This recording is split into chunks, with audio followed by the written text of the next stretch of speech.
I want to mention is we are posting our GoFundMe for Saturday Night Live. We do this by donation. So all of you out in broadcast land, we love your green love. That's what really helps us to sustain and produce this show every Saturday night. So I'll be posting that in the chat room, or you can go to Global Peace Tribe on GoFundMe and ping us some green love at whatever level you feel inspired. And now we'd like to turn it over to Mark Sims. Would you like to introduce Mark, Alan?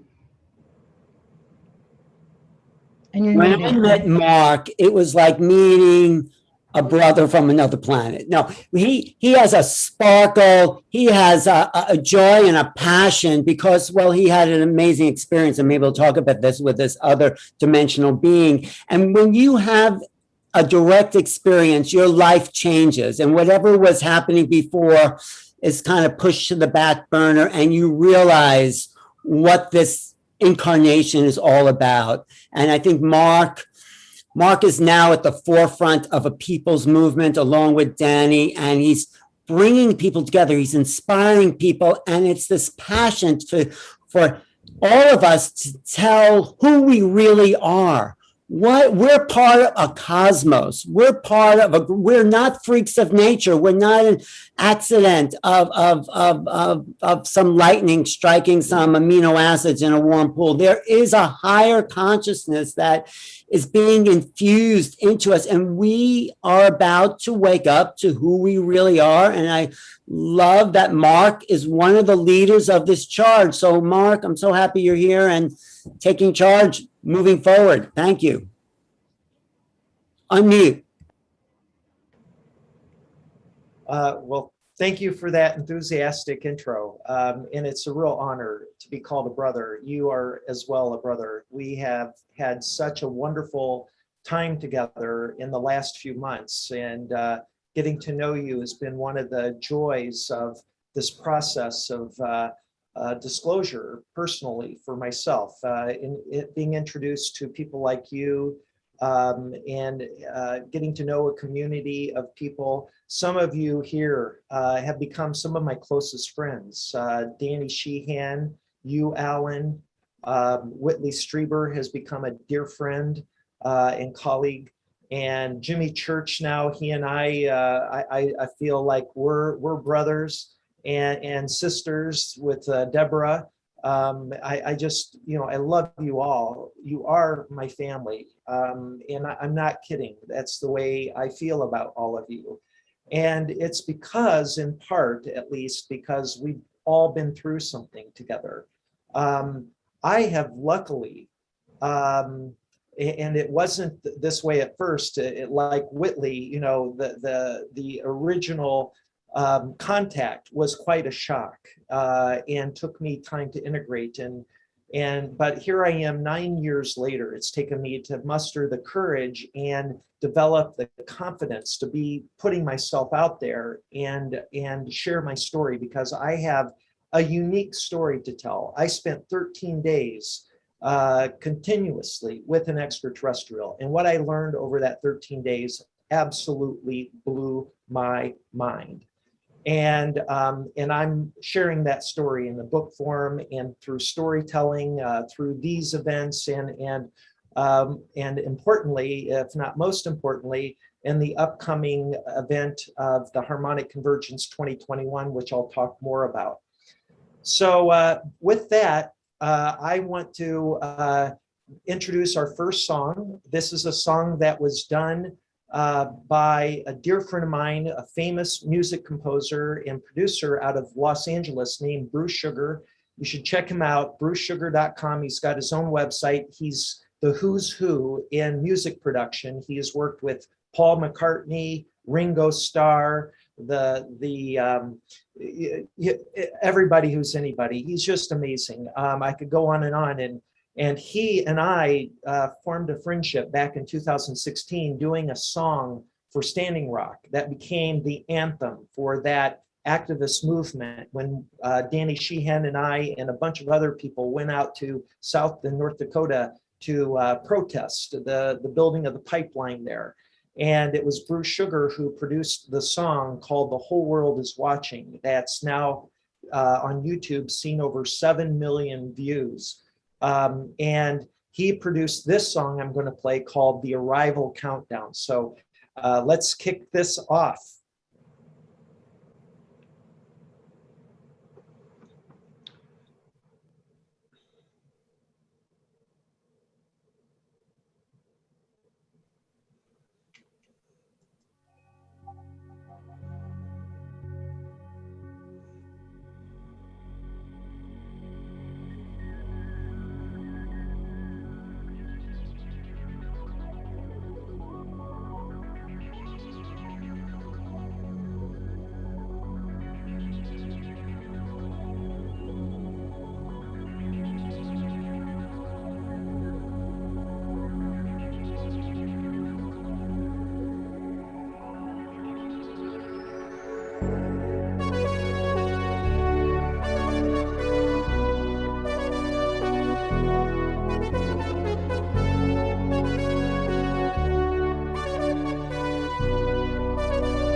So that was Jimmy Church on the lead guitar. Was that right?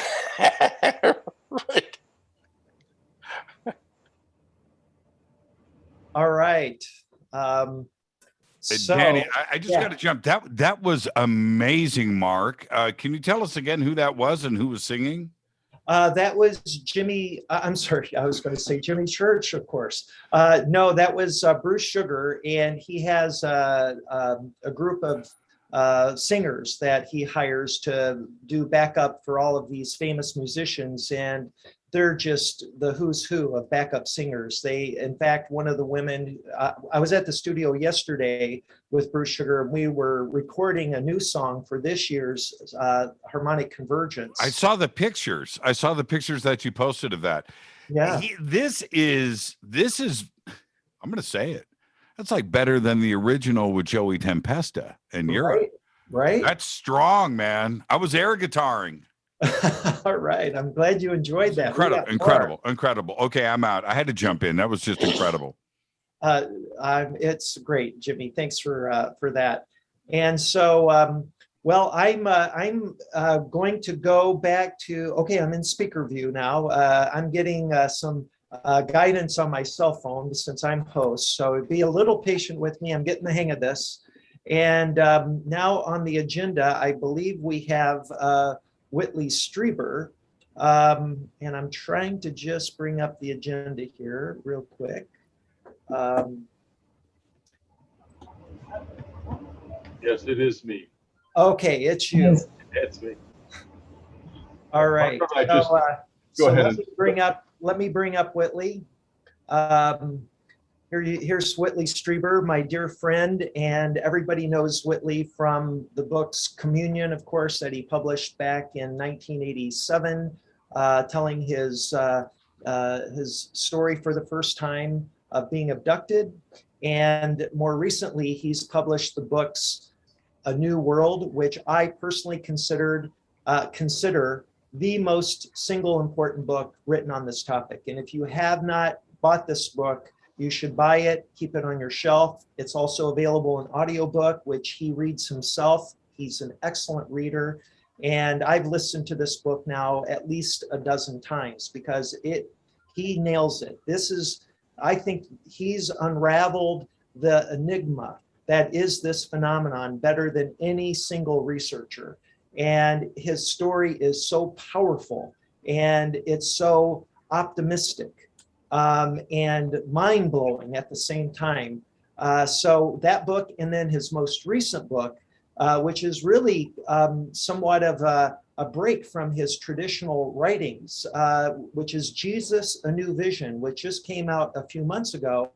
That's also available on audiobook on unknowncountry.com. And he has also on unknowncountry.com, a wonderful subscription opportunity for people with lots of information about his life story and podcast, the Dreamland podcast, and so many articles he's posted. This guy is really amazing. So Whitley, thank you for being here tonight. Well, with an introduction like that, I'm at a loss for words. No, not quite. That's a joke, believe me. That's one thing I'm not ever at a loss for, thank goodness. What I'd like to talk about is an arc that is contained in 3 books: The Afterlife Revolution, A New World, and Jesus, A New Vision, which are all connected in an unexpected way. They all have to do with my very much still living muse and partner, Anne Strieber. You can see behind me. I wear both rings now, both of our wedding rings side by side, because as far as I'm concerned, we are now 2 souls using one body. And we're down to the one body, but we're still here. Now, why would I say that? The reason is this. Annie passed away in 2015. Some years before, she had identified the fact that contact with our own dead and contact with what we then thought of as aliens. And I don't even believe that's a reality anymore. There is no aliens. We are all in this universe together. We are all part of it. And no one is an alien. A lot of us, we look different because it's a big universe, and we have grown up in different evolutionary tracks. That's all. In any case, she came out of her office one morning and she said, Whitley, this has something to do with what we call death. And she said that because letter after letter we got after the writing of communion would mention that dead friends and relatives had been with the visitors. People were seeing them all at the same time. And when we began to have groups of people, when Anne figured out how to get the visitors to come to our cabin when there were people there, we began to have organized groups meeting them.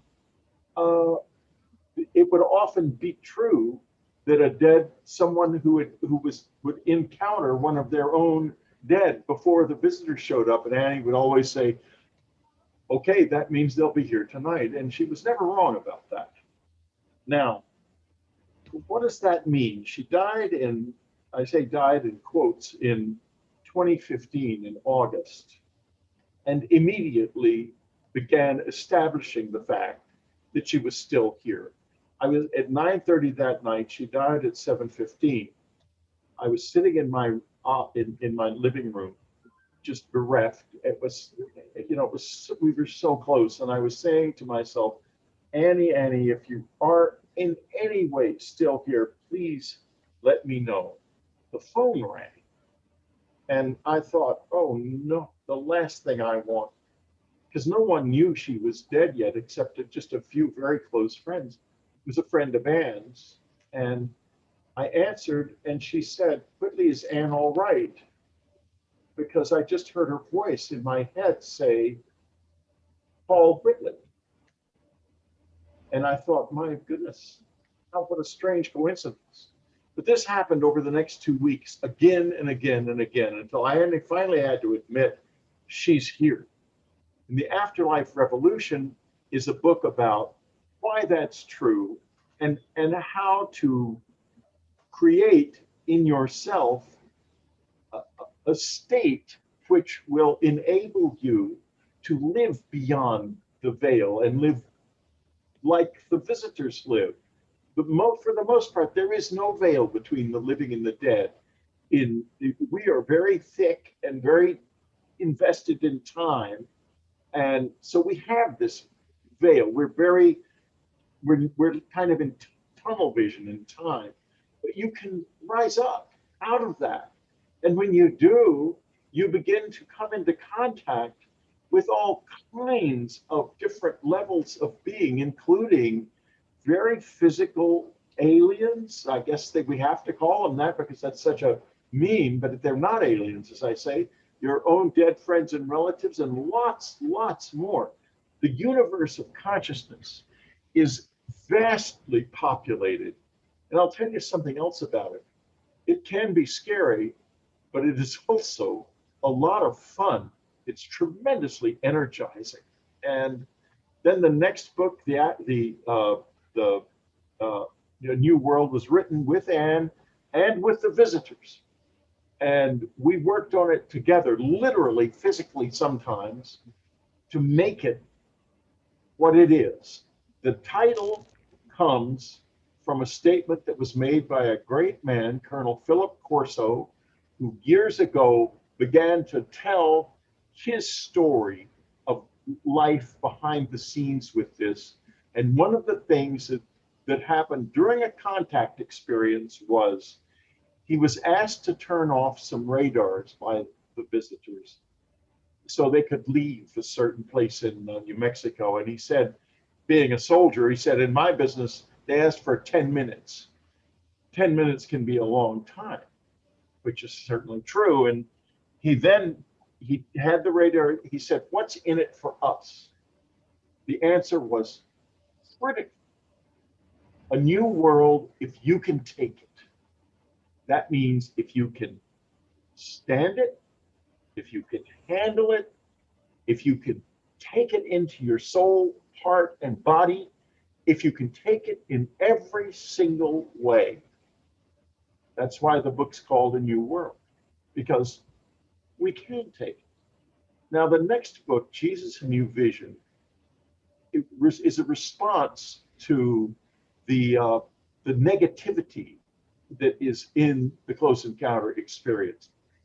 I found the visitors to be very reflective, and the harder I worked on living the good, the better my relationship with them became. Now, one of the things that closes off the teachings of Jesus about the good from so many of us is that it is all mixed up in religious doctrine. What Jesus, A New Vision does is it extracts the teachings from the Christian doctrine and shows where that doctrine came from. It didn't come from Jesus, it came from Constantine 300 years after Jesus died.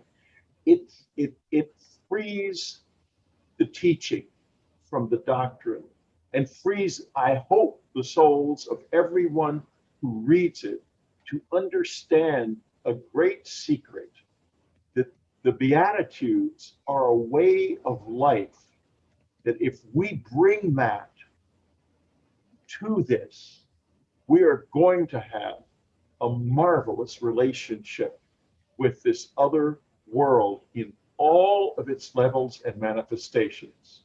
And it is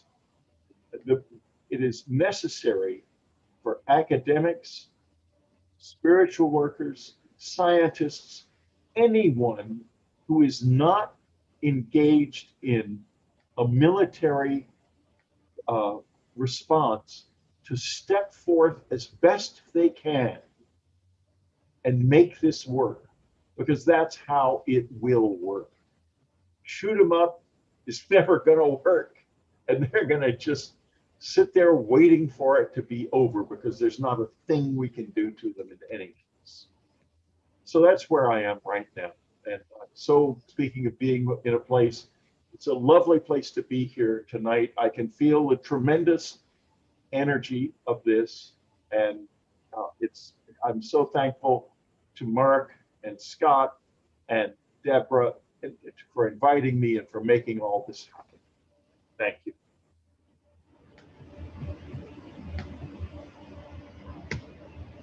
Thank you, Whitney, so much for being a part of this show again. These are really powerful times. Your message has always been so on the forefront of what's happening now. We appreciate you so much.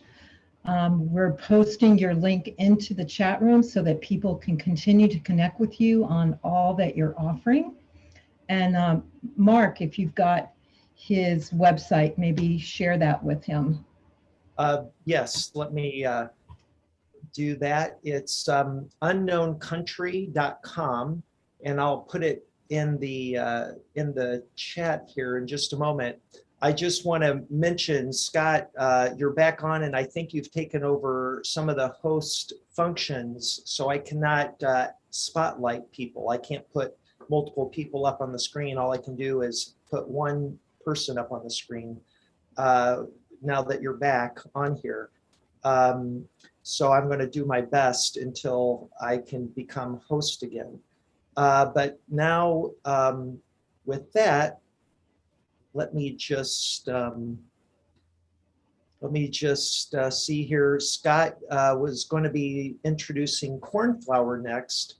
And I can do that, Mark. Yeah, could you do that for us? Definitely. So now we are going to take the energy that Whitney has so gracefully brought us to and raise it up even another notch of consciousness. And that's certainly what Cornflower can do. He is an incredible genre-bending vocalist, live looper, beatboxer, and his music is fusion of organic a cappella soultronic. And the main thing that happens is Cornflower does improvisational songs and his own work. He channels from spirit, and he takes us on an energetic journey of heart and soul, raising the frequency up to the next level. And he's totally aligned with all that we have going on here tonight. So he will transmit all that we're feeling and loving and opening tonight through his music. He's one of our favorite musical artists on Saturday Night Alive, and so happy to have you on this show, Cornflower. Welcome. Thank you so much, Debra. Thank you, Mark. Thank you, Scott. And it's a huge honor, honestly, to be here tonight. I haven't really talked about this publicly to too many people, but having Whitley on tonight really is inspiring to me. When I was 7 years old, I started having dreams, at least what I thought were dreams, of extraterrestrial beings coming to my home and waking me up at night. And that went on. It was a reoccurring dream that kept revealing itself every night, and it was every night. I had it from the age of 7 to 13. And when I was 13, I was then visited by, I'll keep it short, it's a pretty deep story for me, but I was visited by this brilliant being that made me realize that it wasn't just a dream. But then my brother contacted me just a few weeks afterwards. You can tell in my voice, this is a lot for me to be talking about. But my brother contacted me. He's about 9.5 years older than I am, and he was living in New York City, and he had just read a book. And for some reason, he got inspired to call me and talk to me about it. He thought I'd be interested in it. And so he's telling me about this book and this story. And the story is basically telling so many things that were synchronicities to the dreams I had been having for the past 7 years. And I hadn't told my brother about it, and I then began to explain to him. And he said, "You should read the book. It's called Communion." And in that moment, talking to him, and then I ended up reading the book and had just so many aha moments where I realized what was really going on. And anyway, I just wanted to share that story, the synchronicity of being on tonight with you, Whitley, and what an honor it is. Thank you so much for the work you've done. And it changed my life reading that and knowing that I wasn't alone. So anyway, let's drop into some music, and hope you all enjoy.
Thank you, Cornflower. Amazing as always. Thank you, thank you. Beautiful. And Cornflower has an incredible offerings at his website. I'm going to post those in the chat room again. Anything you want to share more about what you offered, Cornflower, and what you Yeah. have to offer? Absolutely. Well, first off, I have so many hours of music available on my subscription service called theflowerseeds.vip, and you can sign up for $3.33 per month or more, depending on how generous you are, and you get a new live release every month, plus all of my back catalog, and there's literally over 60 hours of music on there. And so you get that all available onto your device as soon as you sign up. And but also, if you sign up to my email list, you get one free song. And when you sign up, you'll also be notified of my upcoming live stream concert that we're going to be putting on from the studio here in the next month or so. So if you want to join me for about a 2.5 hour music event where it's just going to be this kind of sonic expression happening, please join us and sign up to my email list, and I'll be notifying everyone of the exact date and all the information. Blessings to you, Cornflower. Thank you. And we're going to have you back again. Yes. And possibly for some more. So hang in there for more of Cornflower. Thank you, Debra. And Mark.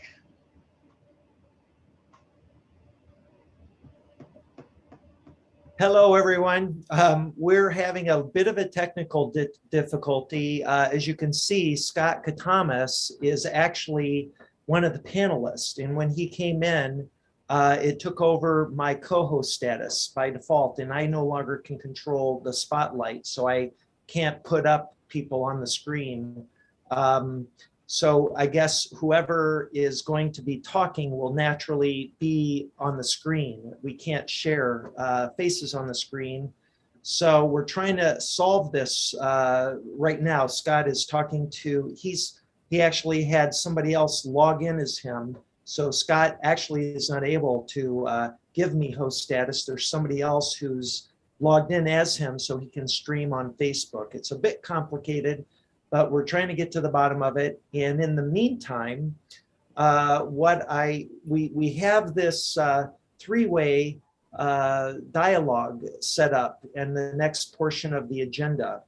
And I'm going to go ahead, and I assume that people can now see me. So we're going to take a moment and give Scott some time to try to fix this so I can then spotlight the three of us. It's going to be me, Danny, and Steve Bassett. So as soon as I get that, we'll go to this. In the meantime, we have, after the three of us, we have Debra is going to introduce Larissa Stowe's video, Let Your Love Flow. And so maybe let's do that. Let's see if we can, what I think we should do actually is I'm going to ask if Sylvain, if you could come on, and we're going to put you on next.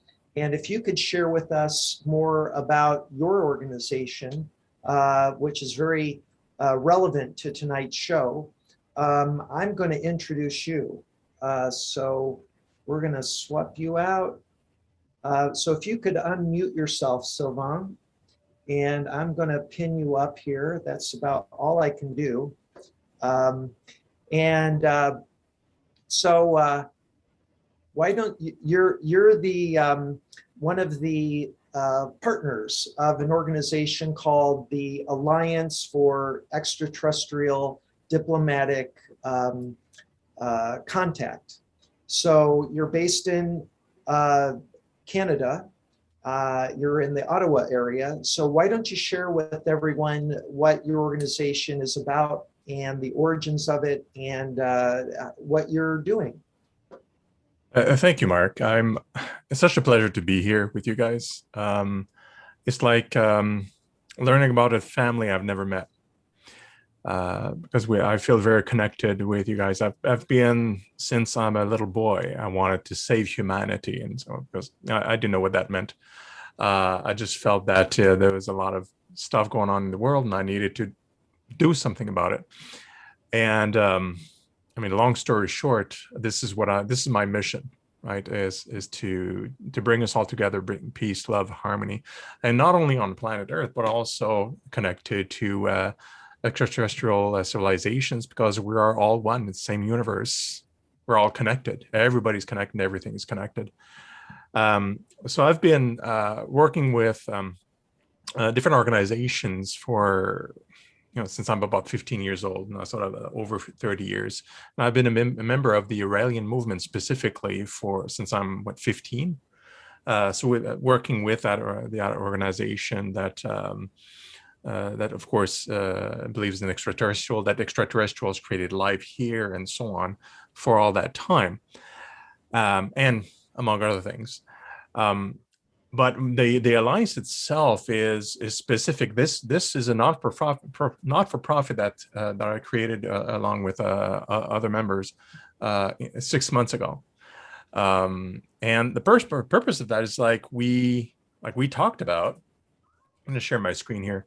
Earlier, is because of the Disclosure Project and how it's kind of opened up. And one of the missions of the movement itself, the promoter organization that kind of founded the alliance in some way, is like we want to build an embassy. We want to welcome, extraterrestrial civilization in an embassy, kind of an official way. But this is not just one organization program or idea. This is a project for the world, for everybody. It's not just one ideology or one subset of people and so on. So we created the alliance to gather as many organizations as possible, to bring resources together to make this happen, to create an embassy, to create a discussion at the national level with governments and diplomats and so on, to get the discussion going at that level. Now, the tribe has been doing the grassroots, just like we've been doing on our own side. And that's amazing, and we should continue that. But in parallel, we decide, well, let's get the embassy built. Let's do that work, and let's get the consciousness at those levels happen. So we've been at it for a while. And this is the website here. And the last 6 months, what we've been doing, we've been gathering organizations that want to lay their support, that bring resources together. So the movement is there. You've got a public stream network, a Buddhist center. The paranormal researchers are now of Ontario, in this case, have joined. And combined, we have over 100,000 supporters of officially meeting an extraterrestrial civilization. And we're currently in discussion with half a dozen other organizations that number a lot more supporters, and they are all kind of like us, like you, because I consider part of you, trying to strive for the same thing. So and with numbers comes authority and power, especially we're talking with politicians and diplomats, which is what we're doing. So numbers do count when you're talking to these people to get the discussion going at the UN, at a national level, a little bit like what some of the speakers have been talking about. We need disclosure. We need to talk about this. We need to open up to other civilizations. And so, but we've been at it as a collective, as a group, because there's many organizations now and more coming, been collecting resources. Like this is the plans for the embassy. And we got the blueprints, we got plans, we got a number of resources. This image here shows the embassy is in the middle. We've got a wall, and then there's a whole city around it, convention center, a mock for the embassy so that people can visit, a research center because it's part of the idea of the part around the embassy, which we'd also build, is to increase the knowledge.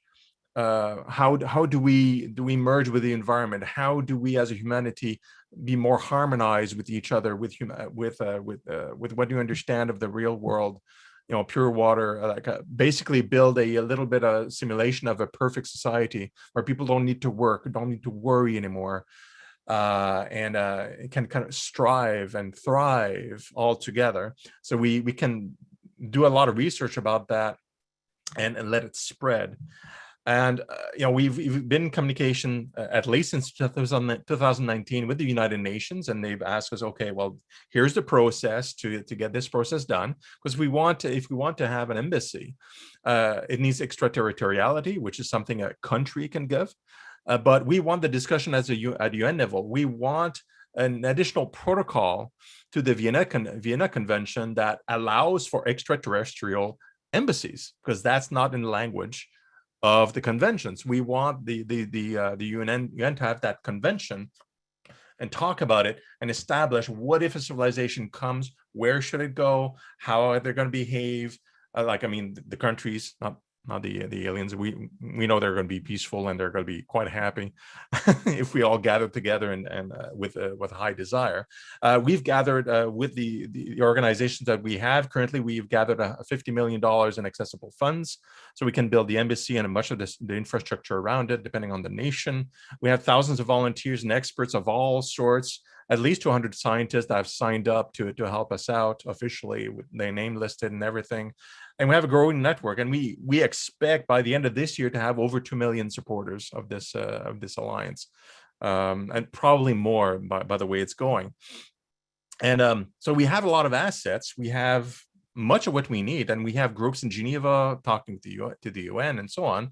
What we need to have a nation that's willing to give extraterritoriality for the embassy. So we're discussing with a couple of nations now, but more options is better, because it's a big thing for nations. This project, once it's built pre-arrival, is worth about $2.4 billion to a local economy.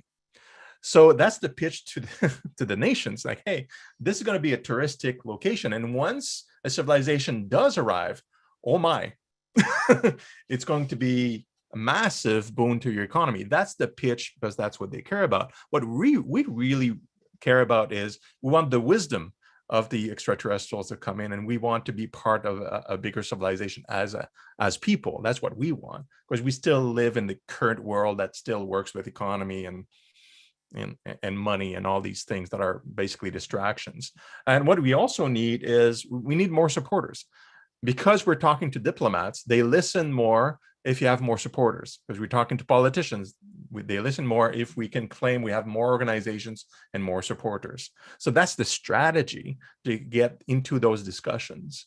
So the alliance itself is happy to lay all its support to what you guys are doing. Bar none, no problem. We're on board. And we'd like humbly to ask any of you that want to support the alliance, so that we do our work with higher effectiveness. And that's the only thing that we really ask for people when we talk to. And if you feel inclined to engage and be active as an organization or individual, welcome. We'll have a discussion and we'll see how that works, and we'll all work together towards the embassy side of things. So not the grassroots. This is more the embassy and the diplomacy aspects of things. And the alliance is growing. It's philosophically varied even now, and it's getting more varied. It's exciting.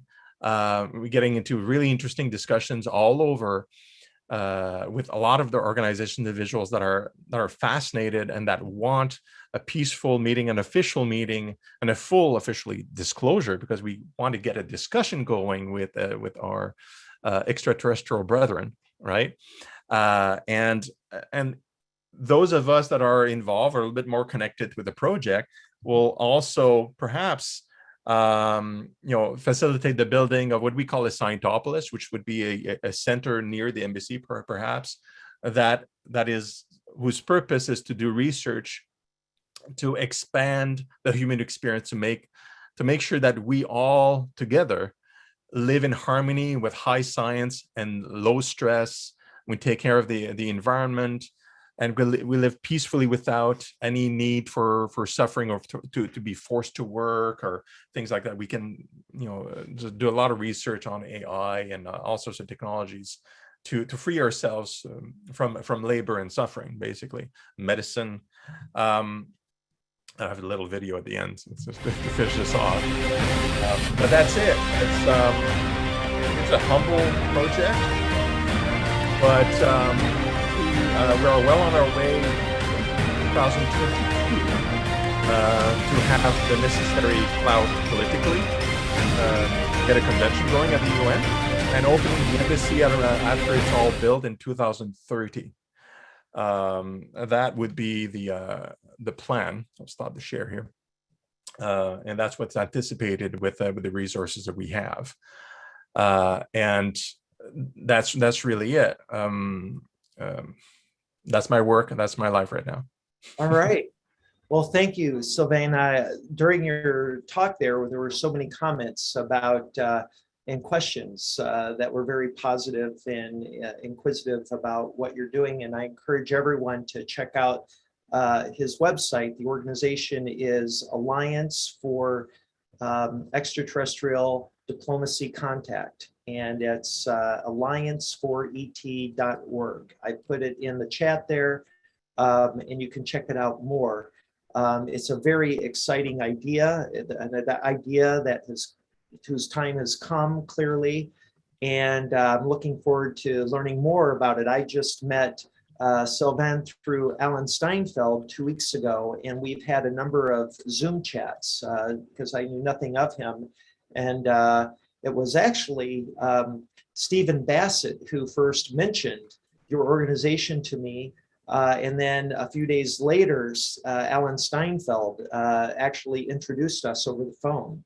So it's been a real pleasure getting to know you, and I'm still learning more. And you're going to be on the Harmonic Convergence 2021 Making Contact event, which I'll be talking about here shortly. So, thank you so much for, participating in all that you've done. And so we're going to move right along here. Okay.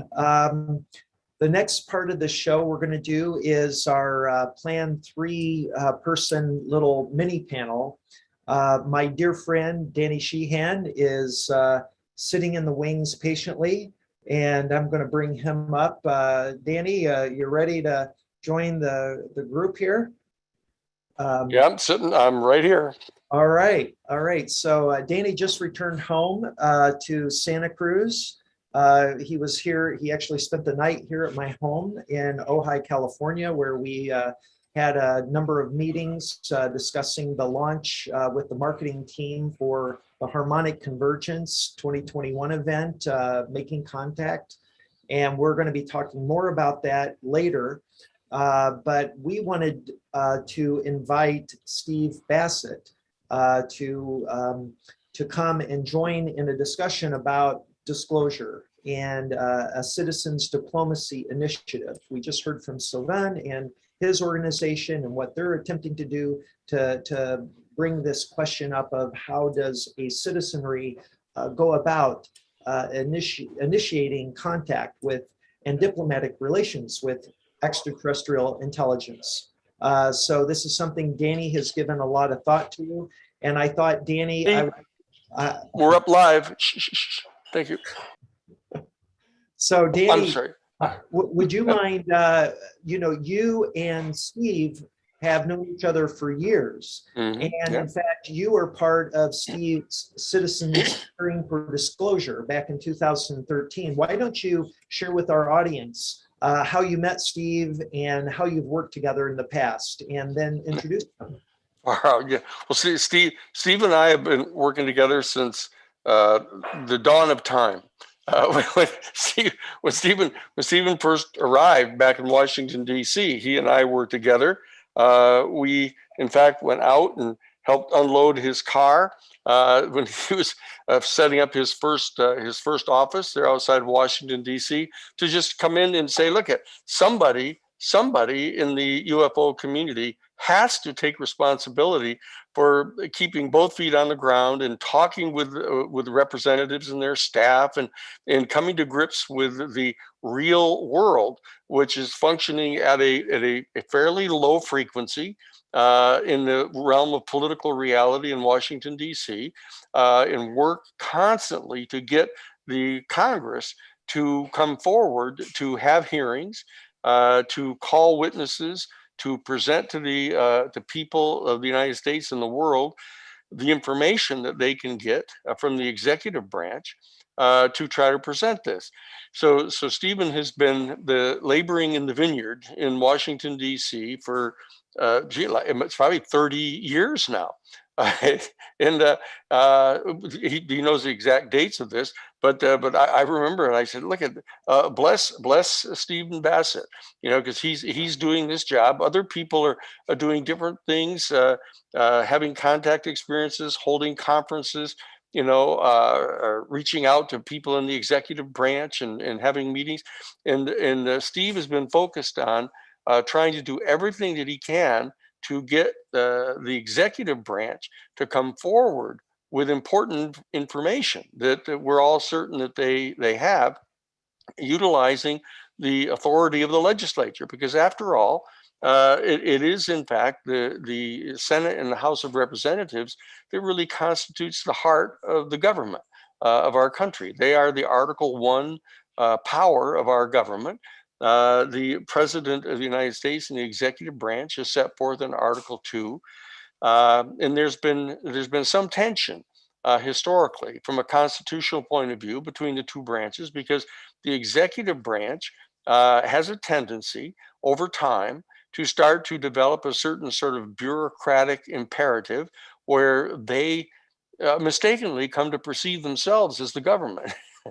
And they tend to not respond as effectively as they should to the legislature. And sometimes the legislature itself tends to yield up authority to the executive branch and kind of minimizes their kind of authority. So this has been the realm of Stephen Bassett for almost 30 years now, at least, and has been working, and everybody in the UFO community, when you think about Washington, D.C. and trying to deal with the legislative branch of government and getting hearings by the United States government, turn to Stephen Bassett to find out what the present status is, what the communications are with any of the people on the staff, how long it's going to be before we're going to be able to get them to have hearings.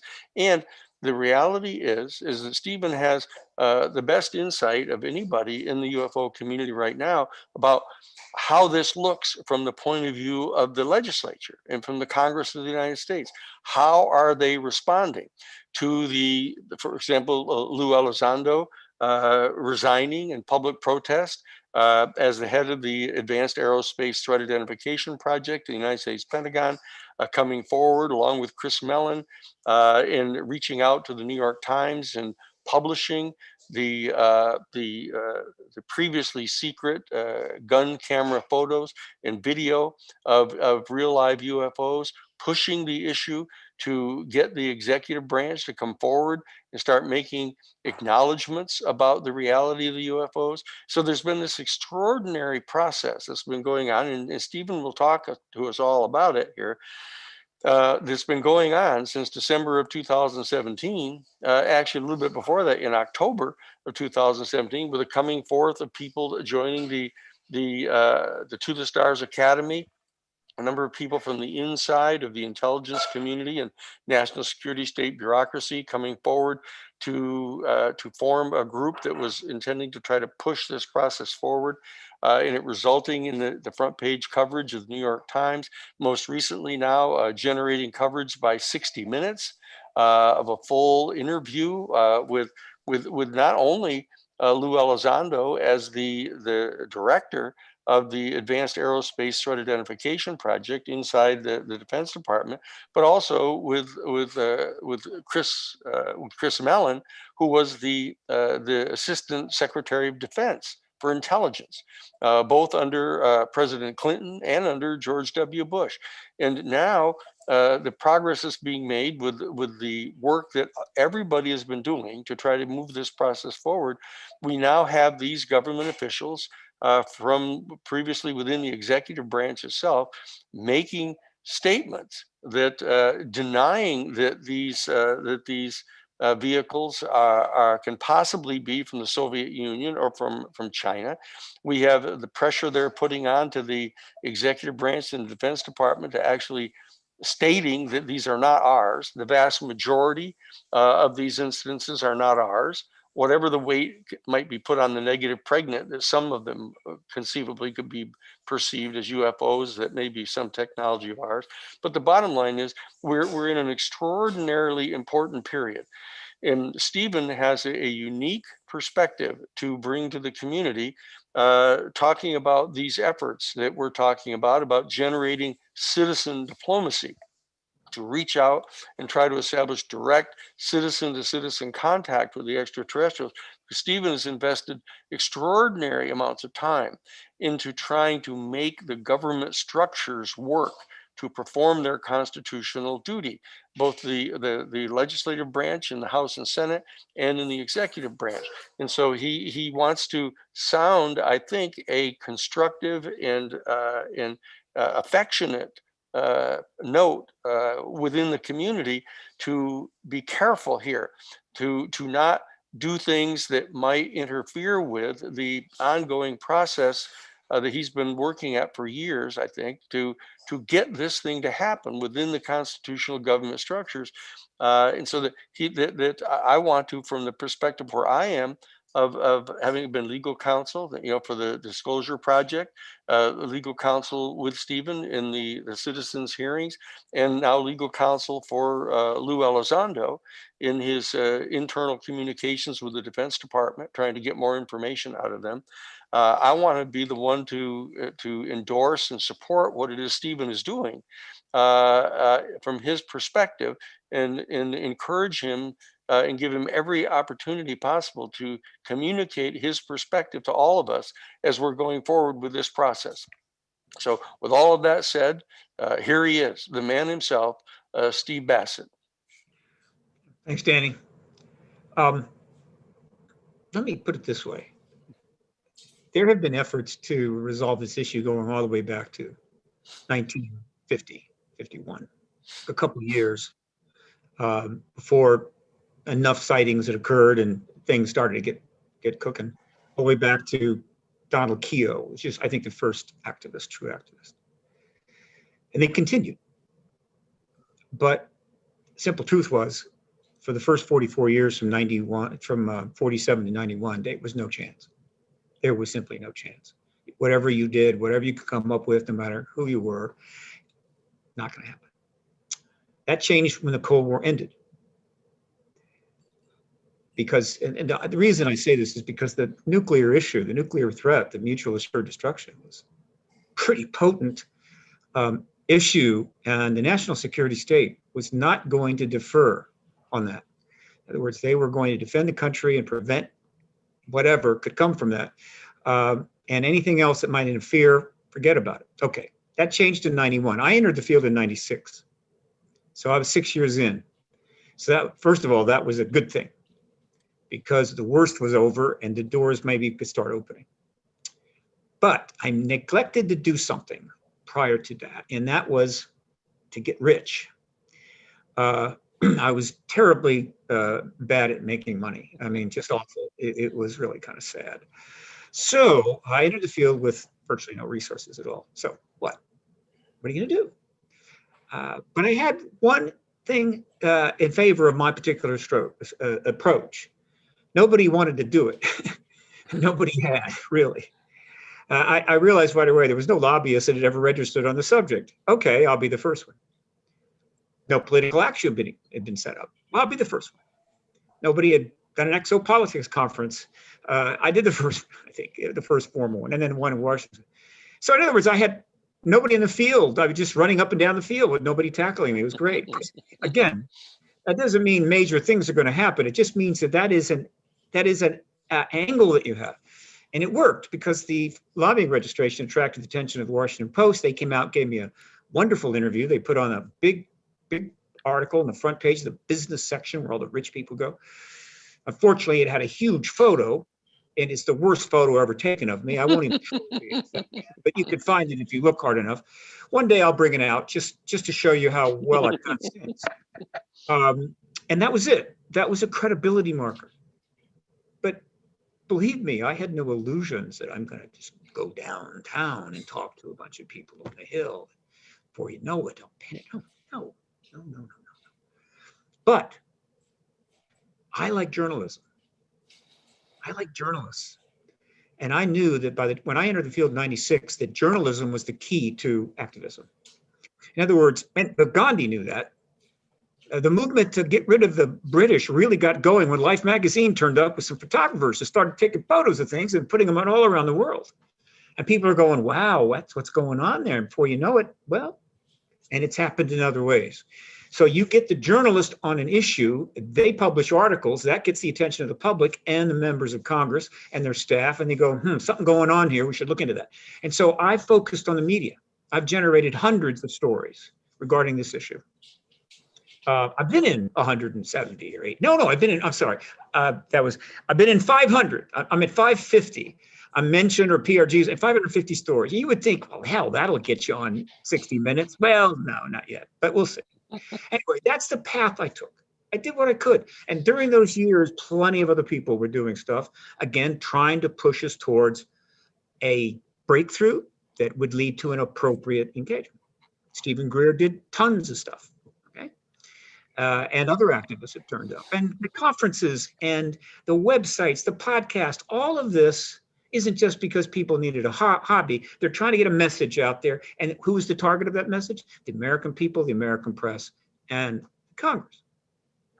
But yet, by 2016, we had not made it yet. But it looked very promising. And then it took a nasty turn. Okay. And then in October of 2017, we had the breakthrough we had been waiting for since 1947.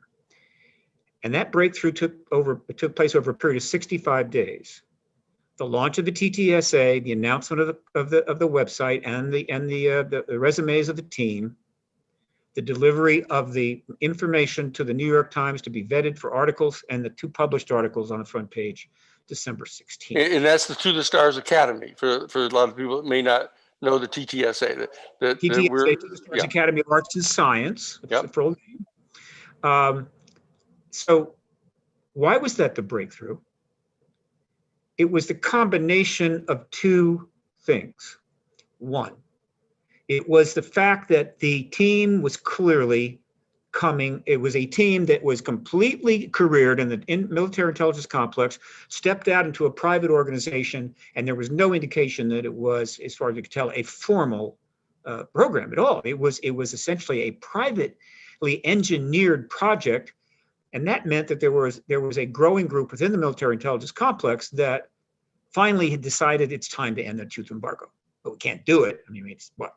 I'm a CIA person, and I'm working at the CIA. What am I going to do? Launch a personal program to end the truth embargo? I'd be closed down in 20 minutes. No, we can't do that while working within the MIC. But what if we weren't working for the MIC anymore, and we were part of an organization? We pulled our resources and that's the military intelligence intelligence community. Complex. Right. That's right. But there's different people at different levels here. We're just getting everybody keeping up on board here.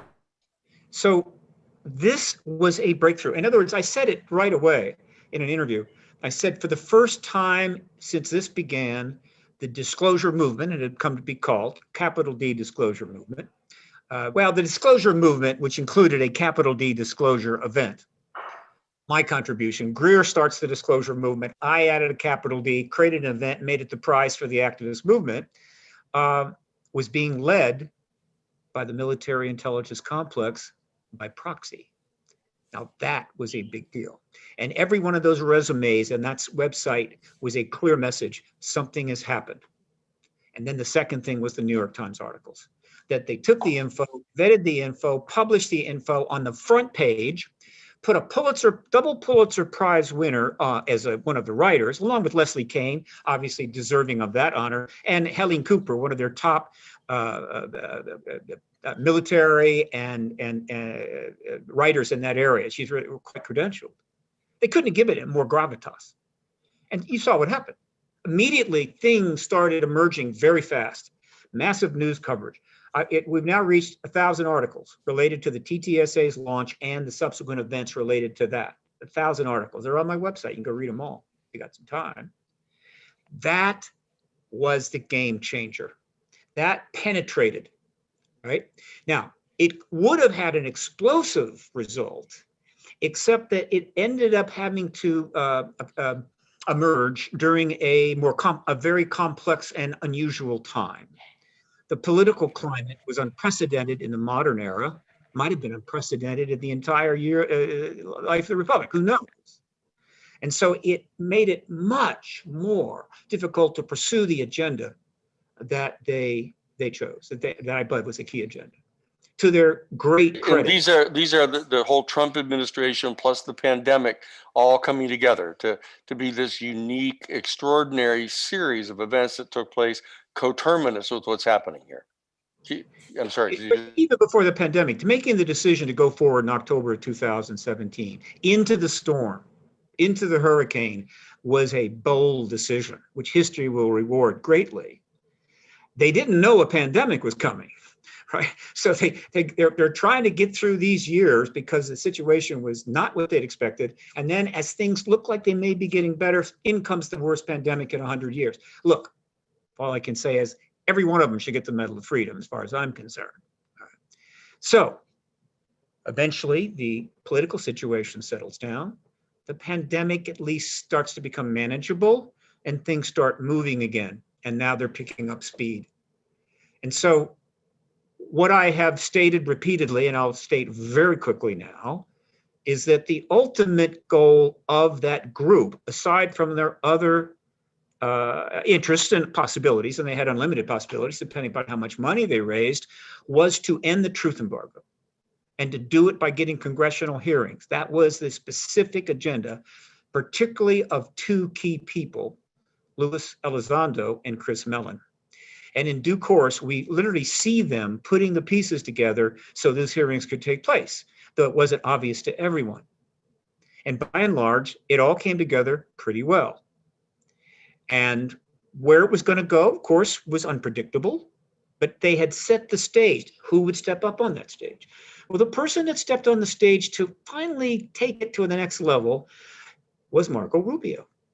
Unexpected. He did something bold and right. He put language in the appropriations bill saying, let's get a report. Let's get some information back from the agencies. He wasn't demanding they drag the Roswell crash vehicle into the Senate committee room and bring the bodies along. No. They were trying to get an update, an analysis of what's going on. In other words, he offered up to the DOD the opportunity to be helpful, right? Which would be a good look for the DOD. He put a deadline on it. Brilliant, right?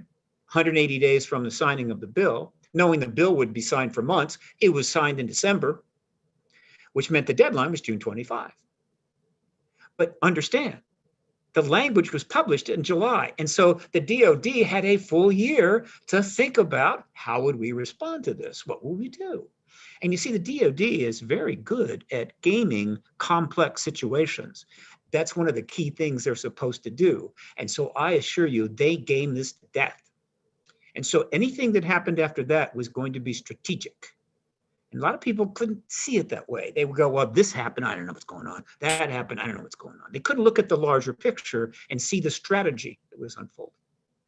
And so what followed after that is very predictable.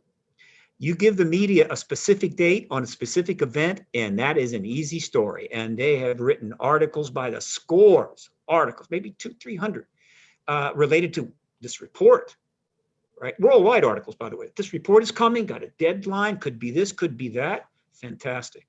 Got Rubio a lot of press too, which I think he probably enjoyed getting. So they put it in play. Okay, things went relatively slow again. We have a pandemic, but That didn't affect the government's, the DOD's actions. And what the DOD chose to do, as I see it, if I'm wrong, somebody correct me or correct me later on, is this. Here's the strategy of the DOD. First, okay, we're going to put something together, classified and unclassified. Before we put the classified report into the hands of the Congress, we're going to leak to the New York Times about 2 weeks ahead of time what's in the unclassified report, what the public might get, right? Smart move. New York Times publishes that, generates a lot of interest, but it focuses it on the public report, the public report. That's not where the DOD wanted focused. I mean, that's where the DOD wanted it focused, not on the classified report, which was the report. Right? And so people are waiting for the public report. Meanwhile, 13 days later, they deliver the classified report to the 4 key committees and give them a briefing. But there's not a lot of attention put on it, right? Everybody's waiting for the public report. But it's the classified report that matters in terms of hearings. And so then the Congress, all these members of Congress have, I think it was another 16 days to look at it, consider it, and what have you, and 14 days. And then the public report comes out, and it's massively disappointing. Not to me, not at all. You see, the DOD doesn't want to give anything to the public. Not for nefarious reasons per se in this case, but giving any hard, solid, big, broad information to the public is going to create all kinds of issues. And worse, is going to create issues for the Congress and the members in Congress on the committees. And so that's not something they want to do. They want to give it to the Congress, and the Congress will decide what we see and hear. The Congress will decide about hearings, and the DOD can step back, which is exactly what they should do, because the DOD's prerogative is not to bring this information to us directly or to disclose directly. Absolutely not. That is the president's prerogative. They want to be in that game. And so you give it to Congress. But they had to put something to the public because there was a date. It was like, Rubio wanted some public stuff. And so we got to give them something, right? We can't just give them a note and say, look, no, we decided just to go classified only. That wasn't going to fly. So they come up with 6 pages of classic DOD speak and a lot of acronyms. And the 2 key points they leaked to the New York Times back in the 3rd of June. So people are going, oh, yeah, that's what they said would come out. Then Rubio and Christopher Mellon gave us supportive statements about, okay, well, that's good. Glad to have that. It wasn't a lot, but and so forth, which is appropriate, right? They could have shot it down. I was a little concerned that they gave those statements, but now I realize it was strategically wise. And then, coincidentally, the Senate went directly into recess the day after that report, and it will return from recess on Monday. All right. And so in toto, these committees have had this classified information for 26 days to consider what to do about it. And of course, what to do about it is to have hearings. Now, there's already been, we think, 1 leak. Do you think the DOD was unhappy about that? No. If you've been in Washington a long time, you know that if you give 70 members of Congress some really significant, interesting information, unless it involves exactly where our nuclear submarine's on, it's going to leak. They wanted it to leak. Because you see, if it leaks from Congress, it's not coming from the DOD, is it? Right? Congress wants to leak, that's their prerogative. They represent the people. And it started to leak. Richard Dolan may have gotten a very significant report from the committee that was, I think it was transmitted verbally to a close confidant of Richard, who he trusts. That confidant wrote it down, hounded to Richard. He put it up on the internet in his last podcast. This, if it's a legitimate leak, is very, very significant. I hope you can find it. I can't have a page to share, but Richard Dolan, the podcast leak, whatever. And he puts it up on the screen. And in a few words, here's what is in that very possible leak from the briefing in one of those committees. They briefed them on all of the advanced propulsion systems presently under development by our government. Indicated that all of those propulsion system projects were being run under the aegis of DARPA and conducted by a group called, and managed by a group called Group 6. Okay, fine. It indicated that, yes, there were metamaterials, indicated in parentheses they were possibly ET related. And then they hit it with the key statement. And this key statement is very supportive. That's it. Hey, excellent, excellent, excellent. While I'm talking, feel free to read that. The key statement comes at the bottom, okay? And which they basically say, I can't actually read it because I've got some blocks there, but what they're saying is that we test these things, these propulsion systems are tested over the Nellis Air Force range, right? And by the way, and they mention how it's funded. And these prototypes of flying crafts utilizing the above technology, which by the way includes number 3, anti-graviton propulsion system. They're saying, yeah, we were working on anti-gravitic propulsion system. That is not trivial. We think they actually made some anti-gravitics. They've actually made craft with anti-gravitic technology that they've either figured out on their own or re-engineered. They're basically saying, yeah, that's significant. That is not trivial at all, but it's not in the public report, is it? And then they say we tested these things over Nevada and people have maybe seen these things. However, here's the key statement. None of the experimental crafts have flown outside the Nellis test and training range. None of these experimental craft can be attributed to the sightings photographed by the US Navy. Do you see how significant that is? They are telling the Congress the truth. Yes, we have advanced propulsion systems. Yes, people might have seen these operating, but we don't fly them outside the Nellis Air Force range. We don't fly them over Arizona, right? We don't fly them around our aircraft carrier groups. And the technology we have is not represented by those sightings. This one leak alone, if it were addressed in hearings, would blow the truth embargo sky high. And there are 73 pages of this. And so you see, they're doing what they should do in a way they should do it. They're giving the Congress the ability to now move forward, hold the hearings, bring the witnesses in, get the military testimony to back this up, and hand the president the platform on which he can appropriately, correctly, and in a valid way end the truth embargo as the commander-in-chief and the United States president, which is the way it has to happen. Any other way is damaging, destructive, and probably absolutely stupid. It has to come from the president, preferably our president, but he's not the only president. And so my next call, for those of you placing bets with the new bookies in town, there's bookies everywhere now, it's taking over, is that when the Senate starts up again on Monday, count the days. If I'm Rubio or I am Warner, I cannot sit on this situation with that classified report known to us, the public knowing that we have it, with leaks coming out, and not say anything about hearings or come up with some statement. Well, maybe next year we'll revisit this. I don't think so. I'm expecting an announcement from Rubio or Warner this week, coming week, that at minimum, they're going to hold hearings. And if we're lucky, they will give a time frame. And if we're really lucky, that time frame will be soon. So let's see how that goes.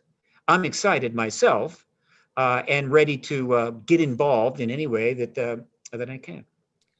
So there is Steve Bassett's latest optimistic report about what's potentially going to be happening.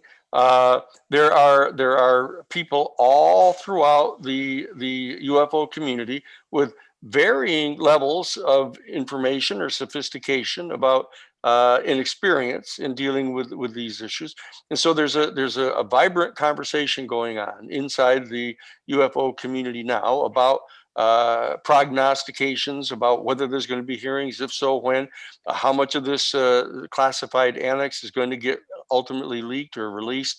You know, that Lou Elizondo has now stated that rather than there being 73 pages in this annex, there are 400 pages. That Lou has now stated that there's 400 pages in this annex. And that's a big load. I mean, that's a lot of stuff that's in this report. And my judgment is that Lou is in a position to really know what's in there. And so the process of all of the different citizens, people who are outside of the Congress, people who are inside the Congress, people who are inside the executive branch, people who are outside the executive branch, people who are journalists, investigative journalists, other people who are in the media, anchor people and stuff. There's all kinds of people in our human community now that are involved in this conversation. And there are scientists who, up until just in the last year or two, felt that it was absolutely death to their academic career in their relationship with universities, to say nothing about government funding, for them to ever talk publicly about this. So there are people now in the Mensa crowd, in the scientific communities, who are now talking to each other about this, saying, wait a second, if the Defense Department is now acknowledging that these things are real, and they're acknowledging that the highest probability is that they're extraterrestrial, we need to be involved. Those of us in the scholastic community and in the scientific community need to be involved in this, and they are starting to talk among themselves now. So all of this stuff is boding well for this unveiling process to continue apace. And what we're doing is saying is that one of the other factors that I think is important is the citizenry ourselves saying, look, while all the effort is being made to get the different government institutions and media institutions and all of the other religious institutions and everybody to come forward as kind of representatives of the laity and the civilian population, the citizens ourselves have to get busy. Because the citizens reaching out to establish direct communication with the extraterrestrial civilization, I can tell you, starts to strike fear into all of these institutions because they're saying, like, wait a second, what if we lose control? What if the citizens themselves start participating in direct communication with the extraterrestrial beings? What happened to our major effort at restricting democracy to representative democracy? That means us as the representatives, they're saying, the educated elite, and the people in the CIA and in DARPA and in all of these major institutions who view themselves to be the ones in charge of making decisions rather than we citizens. So this coalition of citizens all coming together in whatever our respective walks of life happen to be, whether we're lobbyists in Washington like Steve, or like citizens like ourselves, or lawyers like me, or journalists, or people like Lou and Chris who've been in the government and are now outside of the government, people like Bassett and the other people, the CE5 people, all the people, or excuse me, and Stephen Greer, and all of the community. What we have to do is our whole citizens have to move together, everybody from their respective place in life, to push to get this to happen. And it includes reaching out to communicate with the extraterrestrial beings to basically say, very respectively, what the fuck are you guys up to? What is it that you're doing? What is it that you want? What is it that you want to tell us? How truthful is it of all the people that you've been having contact with, saying that you keep saying we've got to get rid of the nuclear weapons. We've got to get rid of the nuclear power stations that are generating all of this waste material that's threatening to destroy our entire environment. We've got to get rid of fossil fuels, so that we all have to do this. And Danny, absolutely, we all have to do this. This is really why a citizens diplomacy initiative is crucial for a successful disclosure, because we have to show our representatives in Congress and at all levels that we demand this, and they need our support. They need to know, because they're worried about their jobs. They're representing us, and if we're sitting back and don't demand this, then they're going to take their direction from, lobbyists and other, other corporations, military industrial complex. Exactly. Yeah, absolutely. So it's critically important that there be a citizens diplomacy initiative, and that part of that needs to be a constructive, serious think tank. I think we need to take a lesson from the think tanks that exist, the Heritage Foundation and the others that will remain the Brookings Institution, the Hudson Institute. There are 42 think tanks that are all on the right end of the political spectrum, but the people in the middle has the Brookings Institution, but nothing else. And people on the progressive side of the political spectrum don't have any. Well, there's the Institute for Policy Studies. There's one. So what I'm saying, there's our community has to develop a really first-class think tank, this new paradigm institute, to be able to come together, bring together the experts, bring together the scientists, bring together the researchers, get people talking to each other professionally and responsibly, unemotionally, not being protective of their own property or thinking that they've got the only answer, so that we really share the information that we have.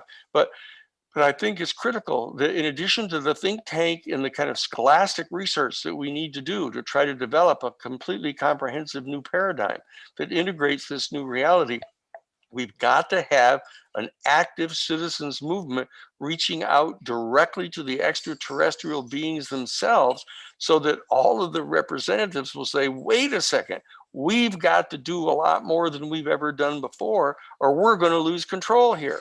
The citizens themselves are taking over. The citizens are rising up, and democracy could break out here. So we've got to be able to demonstrate that democracy can be made real in this very special area. So that's why I think that both the New Paradigm Institute that we're talking about doing, this major think tank, is really critical, and the Citizens Initiative, the Citizens Diplomatic Initiative to establish contact with extraterrestrial beings directly. These are two extraordinarily important components that we all have to keep working on, and that we're going to be talking about in the event that's going to be coming up, that Mark is going to tell you a lot about. Thank you, Danny. Comment? Yeah. Did you want to say something, Steve? I'd like to. Yeah, I think the citizen engagement has two fundamental aspects. One is engaging in contact, CE5, CE6, whatever, and also engaging the government. Now, trying to engage ETs directly actually goes all the way back to the 50s, but it really starts to become significant around 1990. And that's when a much more formalized effort gets underway, which comes eventually be known as CE5. And I think these efforts to go out and make contact with these beings is not a problem for the disclosure process by and large. It isn't. I haven't really seen it as interfering. So that should continue. It's great, and it's exciting, and it gives contactees who are maybe in the closet an opportunity to come out a little bit and get involved. So it's all good. Now, when we get to dealing with the government and contacting them, I would have just one thing I'd like to suggest. When I was a serious tennis player, I learned something that, this kind of sports like that, one-on-one, that I always carried with me, and that is the only thing worse than a bad loser is a bad winner. And so I'd like to mention that we're winning right now. And so if you're going to engage the government and let them know that, try not to rub it in and try to be positive. In other words, don't get them like, we're set up and we're angry, we're not going to take it anymore, and you're lying and you do this, and we want it now, but rather just approach them with the idea of, look, we are aware you're considering hearings. That's definitely the thing to do. We're so pleased that you took this report. We're pleased that you're commenting on it and things like that. In other words, be graceful in success here. We are going to win. So I would temper the way that people engage the government and go from that point of view. I agree. No, I agree. I agree totally. We have to be graceful in victory here. and keep the victory coming. But the reaching out in good faith to the extraterrestrials, we don't have to say it's contemptuous because you other people in the government, you lost already, you haven't done. We don't have to say that at all. We just have to say that, that whatever the drip is that you've been engaged in for the last 75 years, this kind of feathering in of this information. Okay, it's worked. Okay, we now get it. There's a critical mass of us that are convinced this is true. And the perfectly logical thing for us to do is to reach out and establish direct contact with the extraterrestrials. So that's what we're doing, and that we're going to keep on doing it, and we're hoping that you're going to be doing your constitutional duty as well. And we're going to keep encouraging you to do that. We're going to cheer you on. But we're definitely going to be doing this. We've discovered what democracy is all about. Congratulations. You have succeeded in training us to be good citizens. And so here we come. And there's an ever-growing number of us who've already been doing this as part of the CE5 movement. That's right. That's right. And so this is already underway. And what I would like to see and what I'm passionate about is taking it to a whole new level.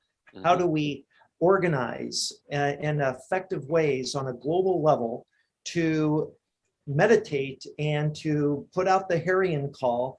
We extend an invitation for you to show yourselves to the human family.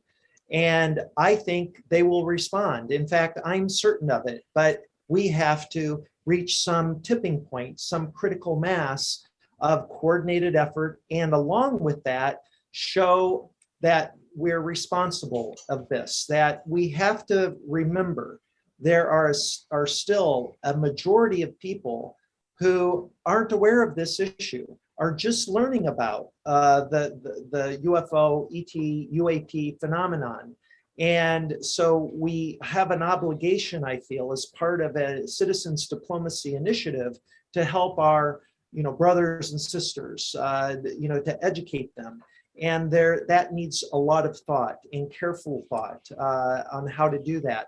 But we can begin the process. And what this harmonic convergence meeting in August is really about is beginning that process. And so we have a 5-day event. I'm going to put up real quick a website. Let me just, this went live today. Please apologize. I apologize ahead of time here about how basic this website is, but this will be, this is makingcontact.com. This is the new official website for the event that we're doing in August. So we will be putting up more information here, but at least now you can sign up. Petty. So this was just put up today, and you can put in your first and last name and an email address, and we will be following up with more information to you about the tickets when they go on sale, which we anticipate will be sometime in the next 2 weeks, that will have the full speaker and panelist organized. And so we're just now getting this off the ground. But the goal here is to begin this dialogue. And it's going to take place in virtual space. I'm going to really quickly show you. Give us the website, Mark, for the. It's makingcontact.com, which of course is the same name as your book. Thank you. And Stephen will be there, and Danny and Alan and Jimmy Church. Sylvain will be there, and many other people. Richard Dolan has committed. Whitley Strieber will be there. We have already an amazing A-list roster of the who's who in this field, but what we're really attempting to do here is to bring other people from other fields that don't typically associate themselves with this phenomenon or discussing it openly. And those are the people that we hope are going to really make this special. And so, Danny, do you want to say anything else about that? Sure. What I want to emphasize is that the structure of what we're going to be doing from August 18th to the 24th is trying to kind of help lift up kind of the professional quality of the study of what it is that we're talking about doing here, to understand that when like a lot of people have heard me say it before, but way back in November of 2009, the Roman Catholic Church convened a bunch of scientists over in Rome at the Castle Gandolfo outside of the Vatican.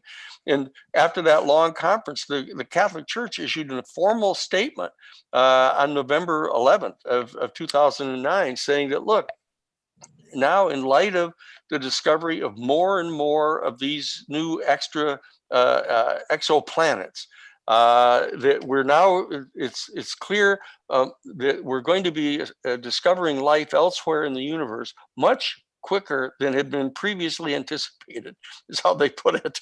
And that therefore the time has arrived for the citizenry and the laity to begin a very serious conversation of the philosophical and theological questions that are posed to our human family by the discovery of life elsewhere in the universe. Now, in my capacity as a former general counsel for the United States Jesuit Order in their social ministry office in Washington, D.C., I reached out immediately to Father Jose Gabriel Funes, the director of the Pontifical Observatory, who issued the public statement, and went to see him.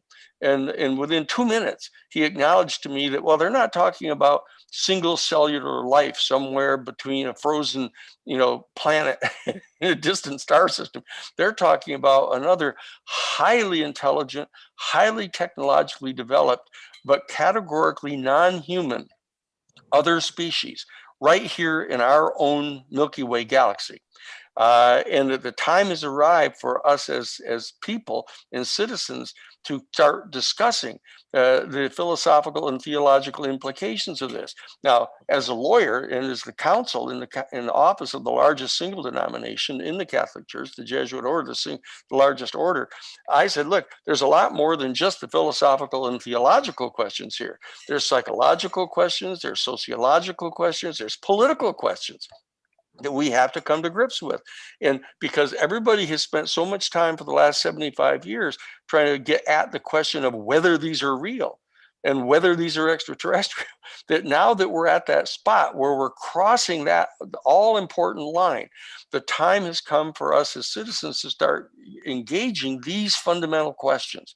Because these are, I was astonished sitting in a meeting with the Defense Department with Lou Elizondo, with one of the main guys, and I said, all they kept wanting to talk about is, well, how fast these things went, what material were they made out of, how do they survive 600 Gs in these big turns. I said, wait a second, why aren't we talking about who's piloting these things, and where they come from and what their agenda is? And it was like they were astonished, like, well, that's kind of beyond our pay grade. But it can't be beyond the pay grade of our citizens. We've got to come to grips with these questions. And that's what this conference is going to be about. From August 18th to August 24th, we're going to have a panel every single day of leading researchers and experts in the field to start talking about raising up these fundamental questions of philosophy and theology and politics and sociology and psychology. We're starting to do the job that we've got to do in order to prepare for this major paradigm shift that has to take place within our human family. And that's what this conference is going to be the beginning of. Not spending all of our time arguing about whether they're real or whether they're extraterrestrial or what they're made of or how fast they go, or even how many people have had direct contact with them or not. That we're past that line now, that we've got to get out ahead of the power curve and start coming to grips with the fundamental questions. And that's what we're going to be doing. Can I mention something, Mark? Sure, please. Yeah, I think this kind of activity is propitious for two reasons. One, particularly given I think disclosure is so close, to the extent that you can get these kinds of people together, you can get these ideas out there and form some structures, you're going to be able to move much faster in the post-disclosure world, where the competition for other people's worldview and attention is going to be rather intense. So that's a good thing. But the other reason is that I think that these kinds of activities are being observed by members, by people within the DoD and within other parts of the government, the military intelligence complex in general. They're aware of what's going on. And I think this kind of activity would be encouraging to those inside in terms of their providing internal support for cooperation at the levels we'd like to see, because it clearly demonstrates the degree of sophistication and the understanding and the citizen involvement. And that's a positive thing. And it takes some of the angst out of their deciding, should I get involved here? Should I stay back? And so it's very good and very timely. Yeah, I totally agree with you, Steve. And this is really my passion, is to help our fellow man and woman come up to speed, to become more sophisticated and educated on this issue and the complexity of it, because it is complex. And so we need an institute that exists in cyberspace, where people can come and begin their process of being engaged in the information and the education and the dialogue, and then ultimately how to get involved if they wish, at what levels, whether to become an activist or to just simply become a member, or like a student of the Institute, so that they can learn how to become an activist if they wish, or just, being, one of the people in their family that can share with other members of their family and friends what's going on, because this is going to be a big, big issue. And so we need to prepare people for this inevitability that we are going to make contact. And that, the question that I always struggle with is, the thing I struggle with is, do I think that the American people, and indeed the world community, the human family, would they trust a contact event initiated by one of the superpower governments, after all the history of the disinformation and the lies and some of the tragic stories that have befallen individuals who have tried to bring light on this issue? I struggle with that. And so I think, like many of you here and most people in the world, they would not trust. They would think it's a deep fake. If there was a mass media event, that, the UFO lands on the White House lawn and out comes the president and shakes the hand. I mean, I don't think it's going to work that way. Not only do I don't think it's going to work that way, I think it's a non-starter. And that's why I believe so much in a citizens diplomacy initiative, that we have to do it. And the way it's going to unfold, first contact isn't going to be some, UFO landing at some UN location, or, embassy established in some third world country by a private organization or a public organization. It's going to be a global event, the first reveal. I'm calling it the Great Reveal. What I think would work. And I'm not predicting anything. I'm just suggesting that what's going to be key to success here is that there be a movement that grows virally on a global level, and that this global community work together to bring about a big reveal event. And that big reveal is that there be points of light in the sky that make a pattern, that make it clear to everyone looking up at that moment that we're not alone. And then they go away, leaving us with the new reality, the new awareness that we're not alone. And we just need to be careful of being too specific here. The strong personalities throughout our community have perceptions of how this might come about, and people are even moving to try to build embassies and stuff. There's all kinds of different ways to approach this thing. What we want to do is to bring everybody together at this New Paradigm Institute to talk about all of these things and try to get an understanding of how we can join together to undertake coalition effort to get these things to happen. Right. And you can see, I mean, Mark has a very high level of enthusiasm and a great sense of specificity as to how it might all come about. Others do too, and we all have to share these things. And Stephen, you got one more observation because we're running out of time here. No, well, I just want to quickly add that look, there are projects happening all over the world right now. We don't even know about. There are projects going all over Hollywood in the film industry that you don't know about. I assure you, the gears are moving everywhere, and so we can't be certain how it's all going to play out. We just know it's going to play out, and so we need to prepare it as best we can for what role or what area we think we want to get involved in, and that will give us a bit of a head start. And I just want to add one more thing, and that's it. Danny's been working on the New Paradigm Institute for a very long time. It's well along the way. I know it's going to happen. But I said many years ago that my plan was, if disclosure takes place, I was going to convert Paradigm Research Group, funding, permitting, it really takes a decent amount of money, but I was going to convert it into a think tank, Paradigm Research Group, make it a think tank, nonprofit, expand the space where I'm at in the National Press Building and put it right there, 2 blocks from the White House. And so we'd have a think tank on the East Coast and one on the West Coast. But we need we're going to need a lot of think tanks to deal with the post-disclosure world. That's right. So we got to get one going, a specific one where we can convene everybody. And Mark is gracious.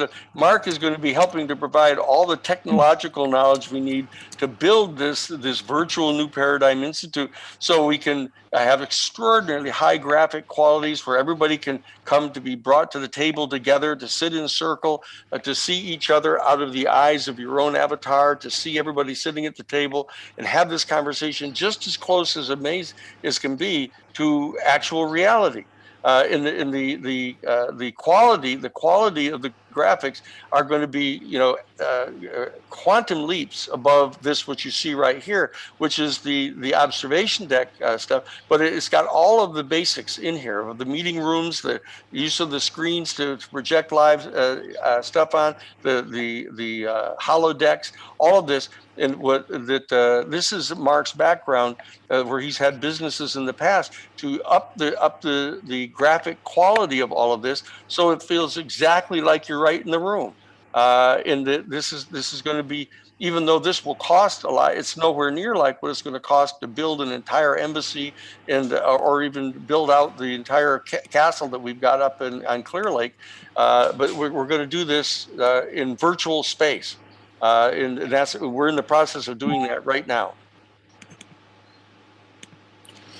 Hey, you guys, I need to come in for a moment. Yeah, we're running out of airtime. Yes. Here he is. Well, here I am on my phone, hooked up to a small computer. Mm-hmm. But I just want to acknowledge, first of all, thank you, Steve and Danny, for the amazing work you've been doing for decades. And what an incredible time this is. I mean, we are so blessed that, wow. And I really want to encourage everybody to go back and watch the replay, because what everybody has shared, Mark, Steve, Danny, Seren, Alan, it's all very important. And in a moment, we're going to bring Brother Cornflower on to play some music. And I want us to just integrate everything we've heard. And a couple of things that just really stand out for me that Steve said, hey, we're winning. We can leave where we've been for so long, which is angry at the government. You're not doing it. You're hiding bodies. And that's the mindset we've been in for so long.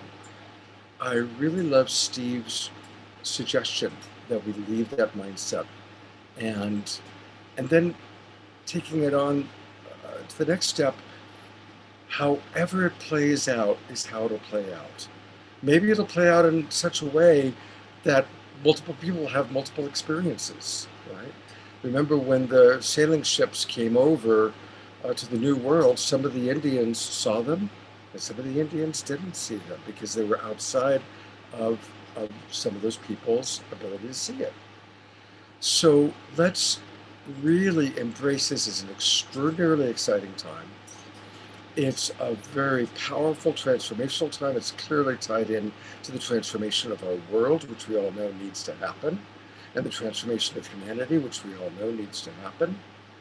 And how lucky we are to be a part of it and to be connected to people like Mark and Steve and Danny and Alan and Sylvain, and who are at the forefront.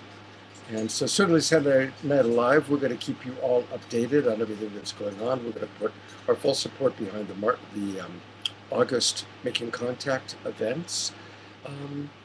And thank you, everybody. We are going to continue the show. We're going to have an exciting after show with Jimmy Church and some of our other speakers sticking around.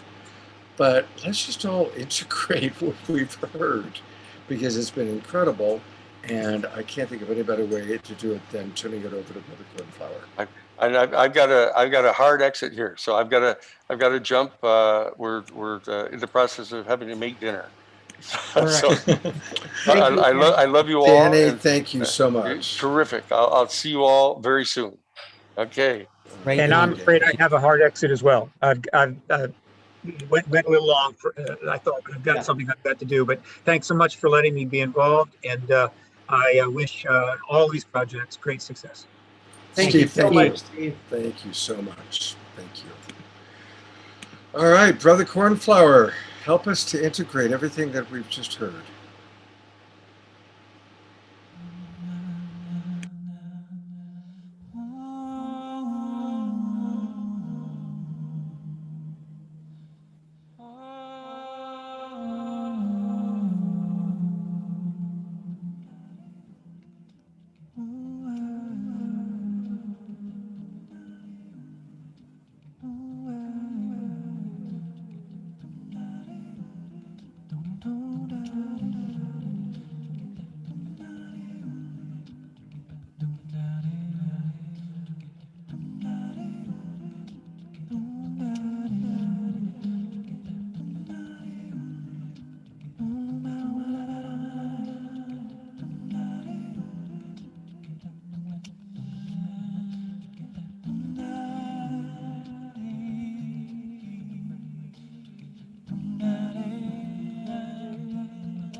Wow. It's just, God bless you so much, Cornflower. Thank you. Thank you. Just amazing, Cornflower. Could you just really quickly share with everyone how you produce your music this way? It's so fascinating to me. Thank you. Yes. So it's all vocal. So everything you're hearing is happening using my voice, running through my mic, going into an effects pedal, but then adds a little color and texture to my voice, and then that goes into my loop pedal. So everything's happening live and in the moment. You know, I definitely feel like a presence. It comes in like a blue light, kind of like the one that's behind me right now, that sort of floats right above the right hemisphere of my brain, and just to the back near my crown, and it shows up and kind of like sends me what the next note, or tone, or feeling, or word, or messages that I'm supposed to share. So I just sort of try to get out of my own way, and let it come through. So yeah, it's all live and in the moment, all vocal. It's remarkable. What a talent! What a beautiful way of composing and creating music. It's so powerful. Thank you. Thank you, Mark. Yeah, actually, up on the screen, you should see a little square in the bottom corner. It's got my loop and my effects pedal and sort of my gear, so you can sort of see. Yeah, there we go. It's all my stuff. Anyway. That is so cool. Thank you. Thank you, Cornflower. Thanks so much. You're so welcome. It's such an honor. So I'm going to turn it over to Alan. Alan's going to introduce our next guest. Alan, would you mind introducing Rebecca? Of course, I'd love to introduce Rebecca, because Rebecca fits exactly into this progressive conversation we've been having, because we're trying to cover this. Actually, this evening, and I think Jimmy would agree, has been a revolutionary overview of where we need to look at this phenomena on the social level, the political level, on the personal level. And so Rebecca is quite a genius in the angle she's created, which is called exo-consciousness. She developed that term, exo-consciousness, and she started the Exo-Consciousness Institute, which is how do citizens start to interact with these other intelligences? How do we start to develop trade and commerce among us as a planetary civilization and also the whoever we'll be interacting with. We need to bring this into a kind of economic, entrepreneurial level of contact. How do we create new industries that will go along with this, these first contacts? What does it mean for our society? So is Rebecca here? Did we lose her? Is she still here somewhere? No, unfortunately, Rebecca had to leave because we're running so late. Well, and so Rebecca look had to up the leave. Exo Consciousness Institute. That's Rebecca. She has a beautiful vision for laying out the foundations of a business world with contact as a primary aspect of this new world. So, yes, sorry. Debra will put that. Debra will put that in, and Rebecca did say she was loving what was taking place, and she definitely wants to come back. And I'm sure Mark will probably have her on his Making Contact events. So, what we can do is I'd like to briefly just do our Global Peace Tribe announcements, and then we want to meet Marina. We're really excited to meet Marina. And then we will head towards the after show. Cornflower's going to play one more song. We've got Jimmy Church still ahead of us, and of course Alan and Mark. So there's a lot still ahead. I do want to thank all of you watching on Facebook. And guess what? You can still come into our Zoom room, and there's a lot going on in the Zoom room chat. So if you're wanting to have chat with Mark and Alan and Sylvan and all the different people you're seeing, come into our Zoom room. It's very easy. Just go to globalpeacetribe.com. Go to globalpeacetribe.com and register. It takes about a minute. It's also going to be really important for people to register, so we have your email addresses. We will be sending out the replay of this very important show tonight, and we'll send it out on Monday to everybody. We also will include in there all the information about what Mark is going to be doing in August. And we certainly are going to keep you well contacted, but we need to know about what's going on. And we need to have your email address in order to let you know.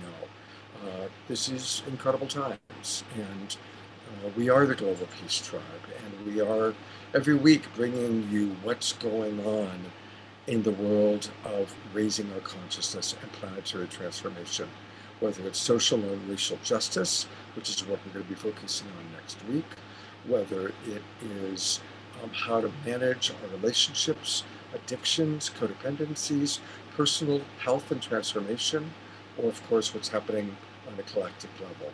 So please go to globalpeacetribe.com and join. And I mentioned briefly that we do have next week's show. And Mark, if you can pull up the internet, unfortunately, I'd like to do some announcements. Operating off my phone, I don't have enough bandwidth. Okay. Debra wanted to jump in and make an announcement as well. Go ahead, Okay, Debra. great. Go ahead, Debra. Yeah, I just want to acknowledge what's going on here, which is amazing. That's why we are Saturday Night Alive. We are on the pulse of what's happening. You guys are amazing. So grateful to have you here. And we are going to be working with Mark ongoing. He is our major sponsor for tonight and has been. So we will be sharing all that's evolving with harmonic convergence. And I want to thank everyone for your donations. Really incredible as you register when you donate, and to our GoFundMe. I'm going to put those links in the chat room. That's what helps us continue to do Saturday Night Alive each week. So we really appreciate your green love coming to us, and it's all going back at you. And there's other ways you can support our season 6, an incredible mix. We invite you to tell all your friends and family and share about this, because your word is golden. And so when you share it by word of mouth and on your Facebook and in your email, people really pay attention. And we've got incredible shows coming up. Also, we have a promo video that we have. I'm going to put those in the chat room. And all our information is always in our email. The replay will go out on Monday, as well as a lot of links and information that you've heard here. So watch for the email that goes out when you sign up. And also, you can give a subscription away. You can pay it forward. So I'm going to put those links in the chat room too, where you can actually give a subscription away and turn your friends onto it. And if you want to volunteer and be part of the Global Peace Tribe team, that's also a possibility. I'll post those links in the chat room. Or if you'd like to sponsor a show for season 6, that's also possible. We're all working together here to get this incredible information out. And new season, we are going to be sharing our shows month by month now. And Scott has worked a lot to come up with some incredible shows coming up.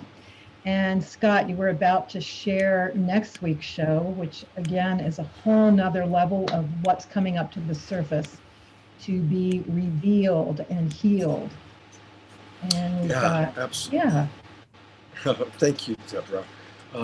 Next week, we're really going to be focusing on how important it is for us all to play our role in creating equality in relationships, social and racial justice for all.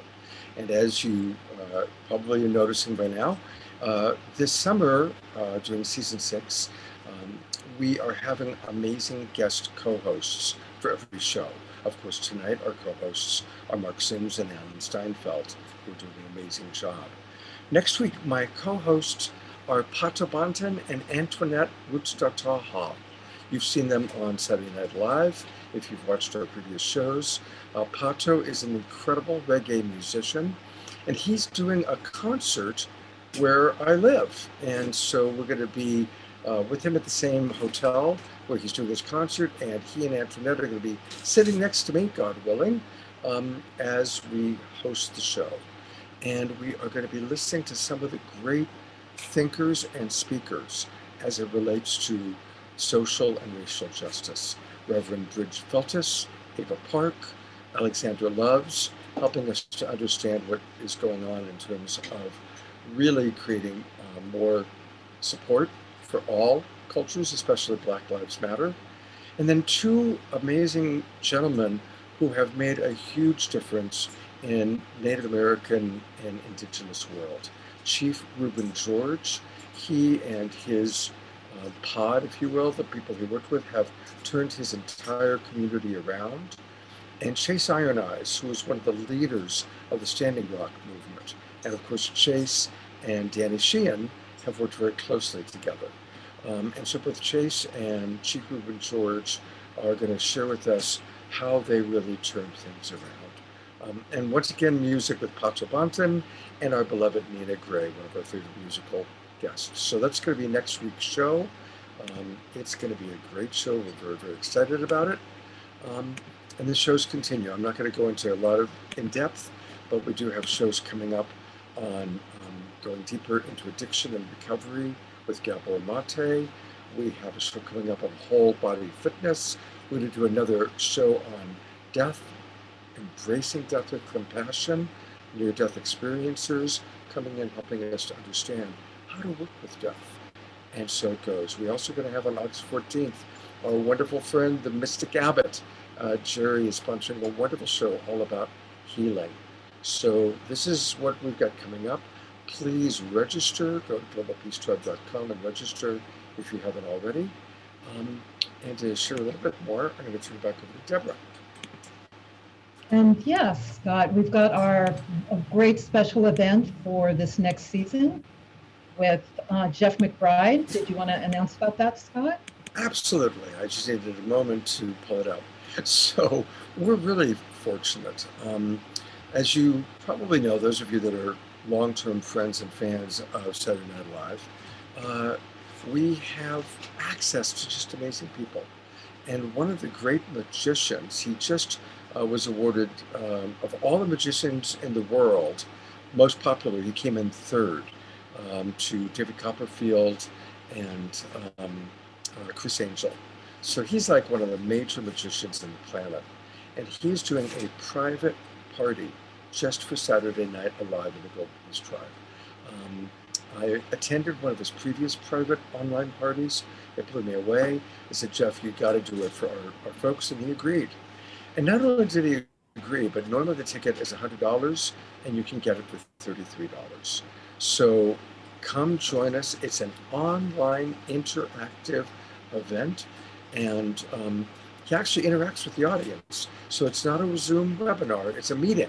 So we're all on camera. You can see all of us if you choose to have your camera on.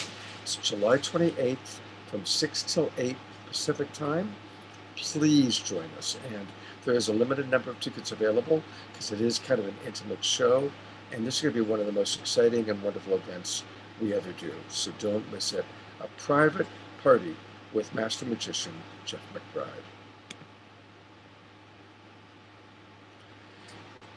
One more announcement. Did you want to announce your Sacred Sunday, Scott? I do want to announce my Sacred Sunday. And again, All I right. apologize, everybody. I'm operating out of a phone. And so I don't have all my normal bells and whistles and things to do. But tomorrow morning, I do have a really special Sacred Sunday show. And it's all about erotic health. And it's going to be with Eden Amadora. She's been on the show a few times. Thank you, Debra. I met her through you. And we're really going to be talking about how, whether you're single or in relationship, how to really take self-love into our sexuality. And erotic health is important for everybody, no matter whether you're 30 or 90. We all have these beautiful body temples, and these body temples need to be loved and honored and adored. And Eden is going to take us through a couple of practices and help us to learn how to do that. So it's a really special show. And although it's about sacred sexuality, it's not, California hot tub tantra, right? It's really genuinely dropping into life force and how to harness the life force in our bodies. So join us tomorrow morning at 10 o'clock. It's going to be very, very special. And that's a show to come into the Zoom room for, so you can ask questions. So like last night's Straight Talk, we had 50 people asking questions in the Zoom room. So come on into the Zoom room. And thank you, Debra, for putting the link up. Got one more very quick announcement just to continue this. If you want more, Neil Gar of PortalToAscension is doing a spontaneous UFA UIP disclosure conference on Monday. Mark Sims will be there, as well as Alan Steinfeld, Ray Hernandez, Grant Cameron, Zenka Caro, many others. I posted the link in the chat room, and he's one of our broadcast partners, and just wanted to support this information to continue to go out far and wide. Great. Thank you so much, Debra. I'm going to turn it over to Alan Steinfeld, who's going to introduce Marina. Thank you, Scott. Thank you, Debra. This has been a really deep, informative show. So we went from the past, in a sense, the founders of this disclosure movement, including Whitley Strieber, who's really led the way, and Stephen Bassett, who's been on the political scene, along with Danny Sheehan. These are the foundational pillars of this disclosure movement. And now we move into the next generation, someone that I feel is already halfway there to ET contact, who in a sense has merged with this ET awareness. And when I found her, when I looked at her, I said, oh my God, these are hybrids among us. And in a good way, Marina, because it's not just that she's 21, which it's like when you hear what she has to say, it's like, how could she have known? I could barely tie my shoe at 21, but Marina brings in the wisdom of the cosmos. So Marina, I want to ask, because Marina's in Spain, she stayed up all this time. She's about, what is she, from California? She's about 9 hours. It's somewhere in the morning for you. But what did you make of the past, hearing where we've come from, Marina, and where we're going to now, and sort of where you're taking the next level? Well, I was meditating about many of the questions that they have been talking about as to how are we prepared for contact. Mm-hmm. And well, I have noticed that since the beginning of the start of my experiences with my own extraterrestrial contact and with my own UFO sightings, I have been observing that people around me are witnesses of how that impact on me change their own perspective, also on their own belief systems. Because when I share about my experiences at the beginning, there was a lot of contradiction with their own lives, with their own realities, and most of them will believe that I was just crazy, or that, you know, it was something way out of, you know, reality. And what I'm observing is that now, since they are witness of the positive impact that it has had on me, they are becoming more open to all these things, including family members who were really close to hearing about all of these topics. My mother was not really keen to all this information, but she actually showed herself like intrigued, and she actually had a UFO sighting yesterday, which is amazing, after we had a conversation about it. So it's really amazing, you know. We are disclosure, and that's the point of it. It's not just about the government, it's about us people, about our own knowledge, our own stories, our own energy, because that influences a lot. And so the point is that I see many people kind of like interested in the processes that the government is taking in this agenda of disclosure. And actually, they believe that they are kind of like the head of this movement, that they have the control, that they are the diplomats. And I can tell you that I have had experiences in which the government actually abducted me to have meetings in the Pentagon. And they actually asked me for advice, because they know that we are the experiences. They have their own information of this kind of relationships with extraterrestrial consciousness, their own part of the piece of the puzzle, you know, the big picture. But we experiences, we spiritual people, contactees, we have other pieces of information that they need for that, for those processes. So they're actually asking us for advice. They're actually asking us for information. And I was there giving them kind of like a little bit of the picture of the protocols, you know. Could you And give us some of that inside information, if you have to share any of that? Yes. So do you mean like my experiences with the Pentagon? No, your experiences with the ETs and what they've shared with you and what we need to do. Yeah. So what they shared to me is that contact dynamics are directly connected to consciousness evolution. It's all about consciousness, because everything is our creation and everything is our own energy. So any direct contact with any specific being or consciousness is a direct reflection of any contact with ourselves. So the more that we integrate our own fractal layers of consciousness that are vibrating in higher levels of frequency and energy, the more that we open ourselves to interact with that energy of that aspect of our own energy and consciousness. Because contact with extraterrestrials is just contact with a higher version of ourselves, because it's our own energy. We're multidimensional beings. So the process of integration of polarity consciousness dynamics is actually the way, or it's kind of like buying the opportunity, the tickets for contact. So you've merged with these, you kind of channel some of this through. Do you want to kind of tap into and see if there's a message for this audience today? If you can just take a moment and drop in and see what comes to you, if you feel comfortable doing that. Sure, I actually received the information from them on this night that I went to sleep. What they want me to share, it's specifically, I have this information because of my own specific experience with the hybrid programs. And what they want me to share is the importance of the public becoming aware of the hybrid children and what kind of role they have on extraterrestrial contact. Many people are wondering and pondering how important and how relevant it is for hybrids, the hybrids between gray and human DNA, to come here, and how they take how it is that they have a big role in contact, what's their, what's that they have to offer us. The point is that we have to go back into human history really shortly.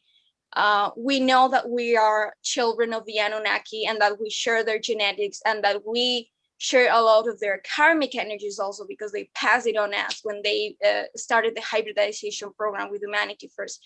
Well, the point is that humanity right now was, genetics are a consciousness matrix, it's about quantum probability and manifestation. So our genetics were informing it's about the kind of like karmic cycles of evolution of the Anunnaki, the Proto-Sapien energy. So that's why we were exploring polarity consciousness. So the point is that we were projecting forward towards a path or a timeline that we're repeating those cycles. That's why in Atlantis we didn't make it.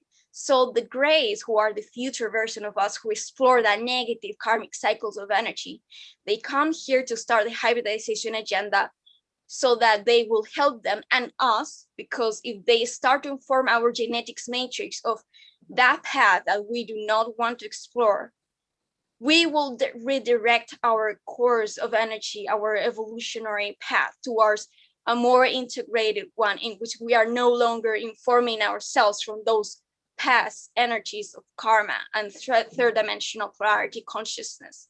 So the hybrids will help us get out of the karmic cycle we've been stuck in, the trajectory of this over intellectualization of that leads to a disconnection from the earth, ourselves, the planet, the stars. Exactly. Would you say you're a hybrid pretty much in your integration? Because Well, I have been told to not call me or any other human a hybrid because it's misleading.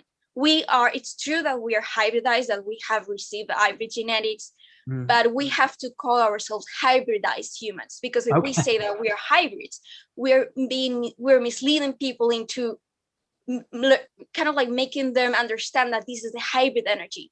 They are the hybrids. We are hybridized beings. So we are preparators for that energy, but they are the hybrids frequency. Yeah. Hey, Mark, do you have a question? Because you two do look like you're listening intently here. I am. Yeah, thank you, Marina. This is very intriguing and very consistent with my own experience and my own learning through an extraterrestrial I met back in 2012. I've been on such a strange journey. One of the things that I feel called to share with you is this. I've never shown this to anyone. Oh, really? This was given to me by someone who I met recently. And I'm guessing you'll recognize this. You do? It's a woman who introduced herself to me about a month ago, who lives nearby, and she learned of me through the local paper, and I've been featured in the Ojai Valley News and in the Ojai magazine since the harmonic convergence last year. In fact, I was just on the front page of the Ojai Valley News last week. This is the actual paper, and that's me. And Danny and I were interviewed about the program. So the people here in Ojai are getting introduced to me, whether they want to or not. And as a consequence, this woman reached out to me, and we met privately, and she mentioned, well, she's very much like you, strikingly like you. And as soon as I saw your face, I'm like, wow. So then you shared with me your website just literally 15 minutes ago when I went on there, and you have an amazing art gallery of artwork that you've personally illustrated. Yeah. And for me, it was almost like a confirmation. So I had to show you this gift that I was given. It's such a powerful thing. And people, this is the thing about disclosure, that having gone through it myself, from being on one total end of the spectrum, I was an atheist, I was a material scientist, a classic secular individual with and I was suddenly awoken, and it really took that experience for me to believe. I think that important for people to have a first contact experience Right. at some level, so that they know they need to see it with their own eyes. They need to experience it to get over that, because no matter how many stories you hear, I mean, it helps grease the skids. So anyway, I just salute you. Thank you for being here tonight, and I thought you would enjoy that.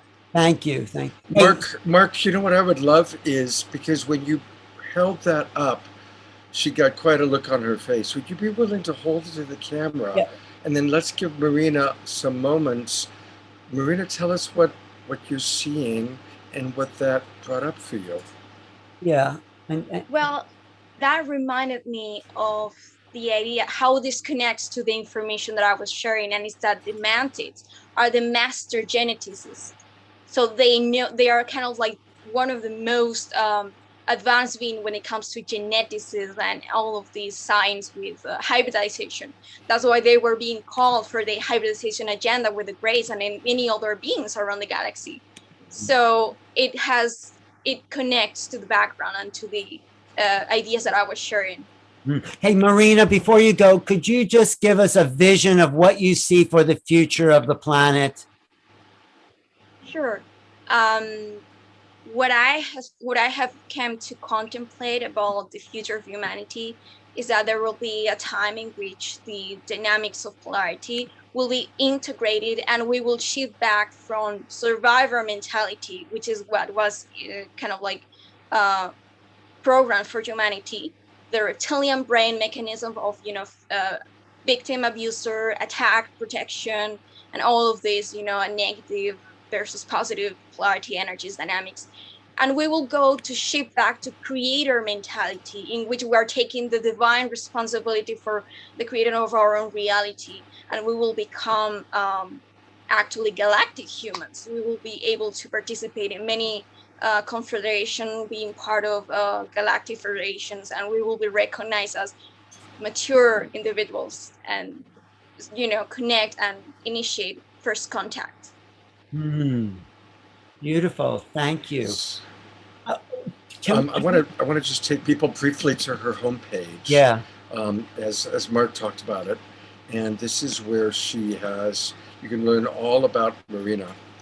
It's her name, Marina, M-A-R-I-N-A, and her last name, Seren, S-E-R-E-N. So go to M-A-R-I-N-A, Marina, Seren, S-E-R-E-N. And he has some great art here too. Yeah, some very, very beautiful art. And it's one of those websites to really spend time on. All about the Starseed Awakening, some really good stuff about the Anunnaki. So, and Marina, hopefully you'll stick around. We still have Whitley Strieber still with us, and we're going to hear from Jimmy Church. Sylvan is still with us, and of course Mark and Alan, our co-hosts. So we actually are going to have a really, really powerful after show. But I do want to kind of complete kind of the main show. Debra, if there's anything you want to say to complete the main show, let me know. Otherwise, we'll be rolling into the after show in a moment. And again, the after show is going to include whatever our speakers that are still with us. And we're going to have one more cornflower journey. We're going to be Jimmy Church. So stick around for the after show. I just want to thank Marina for staying up so late in the middle of the night and offering. And it was just her birthday. Now she is officially 21. And can you imagine what she has for the future of humanity there and this galactic leader we have here? So thank you, Marina. Yeah, thank you, Marina. Thank you so much. Thank you, all of you. Yes, welcome to the major leagues, Marina. Well, hopefully we'll get to her league. Okay, I think it's more like that. All right, here's Debra. You're muted, Debra. And I want to thank everyone for this show. This is the kind of show that makes Saturday Night Alive, because we're all spontaneously following our hearts, following our mission. And thank you, Mark, for stepping in as co-host, as we had a little blip there with the internet. And of course, Alan, you're a master at filling in. And we all came in to support Scott not being here for a little bit. But He's back. I appreciate you so much, Scott. I appreciate everyone, and it's always magic. Every single show blows me away every single week. So much love to you all. Thank you all for your donations that have come in. Thank you all for your support, and we're gonna keep on keeping on with amazing shows for season 6. So all my love. Beautiful. Thank you, Deborah. Safe travels tomorrow as you come from Tulum back to California. All right. I'm going to turn it over to you, Mark. And would you like to introduce Jimmy Church? Yeah, I would. Jimmy and I met for the first time in Laughlin at the Laughlin UFO conference about 3 weeks ago. And it was just such a delight. He is so much fun, such a great advocate for disclosure and knows so much. He's networked to everybody. He introduced me to people that I wanted to connect with, and was just so gracious and such a help for me to reach out to people I wanted to invite to the Harmonic Convergence. And he wasn't planning on being the show. He wasn't invited. And this is one of the things about Jimmy. Once you get to know him, he just magically pops up in your life. And so minutes before I was to go on with Scott in the pre-show, I get a call from Jimmy, and he says, "Hey, what's going on?" And I haven't talked to him in quite a while, actually, because I had invited him and he had accepted my invitation to the Making Contact event, the Harmonic Convergence event coming up. And so I needed to get back with him, and I'd left him some phone calls and messages about the new dates. So I answered the call, and he said, I just got off the phone with Danny, and he tells me he's going to be on Saturday Night Alive tonight. Do you mind if I drop in? And I said, I'd love that, man. That would be so much fun to have you as a cameo host or guest. And he turned out to be a cameo host because, when Scott had his technical problems, he filled in beautifully and right on time, because I've never hosted this program before, not like Scott does. And so Jimmy, he's really become a fast friend very quickly. I gifted him one of these Metatron cube lockets that I designed and had made by a friend of mine in Bali, and he's wearing it now.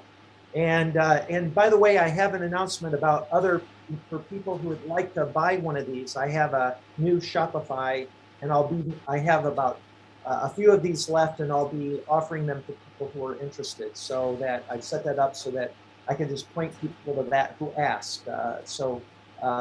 Anyway, those of you that would like to buy one of these, let me know. Just throw it in the chat. I saw somebody recently. I'm going to reply to you, and I'll send you a link where you can get it. Jimmy, you're on, man. So tell us what you think about our show. This was, you know what? I'm just going to let everybody know. That wasn't Cornflower singing. That was actually me from the studio doing it live. Okay, everybody laugh. That was amazing. Just absolutely amazing. And I've been here through the whole event tonight, and I just learned so much. Marina, holy cow, right? Just absolutely fantastic. Mark, I want to tell you that we there's a buzz coming in. Does everybody hear that? Is everybody muted? Who isn't muted? I think it's Scott. Oh, there it is. Oh, I have the feeling it was Scott. Yeah. But coming off of what was something that nobody wants to talk about anymore, which is 2020, right? Okay, so and I'm not going to spend any time talking about that, but we had the opportunity to go out and do the conference over at UFO MegaCon, yourself and and everybody that was there.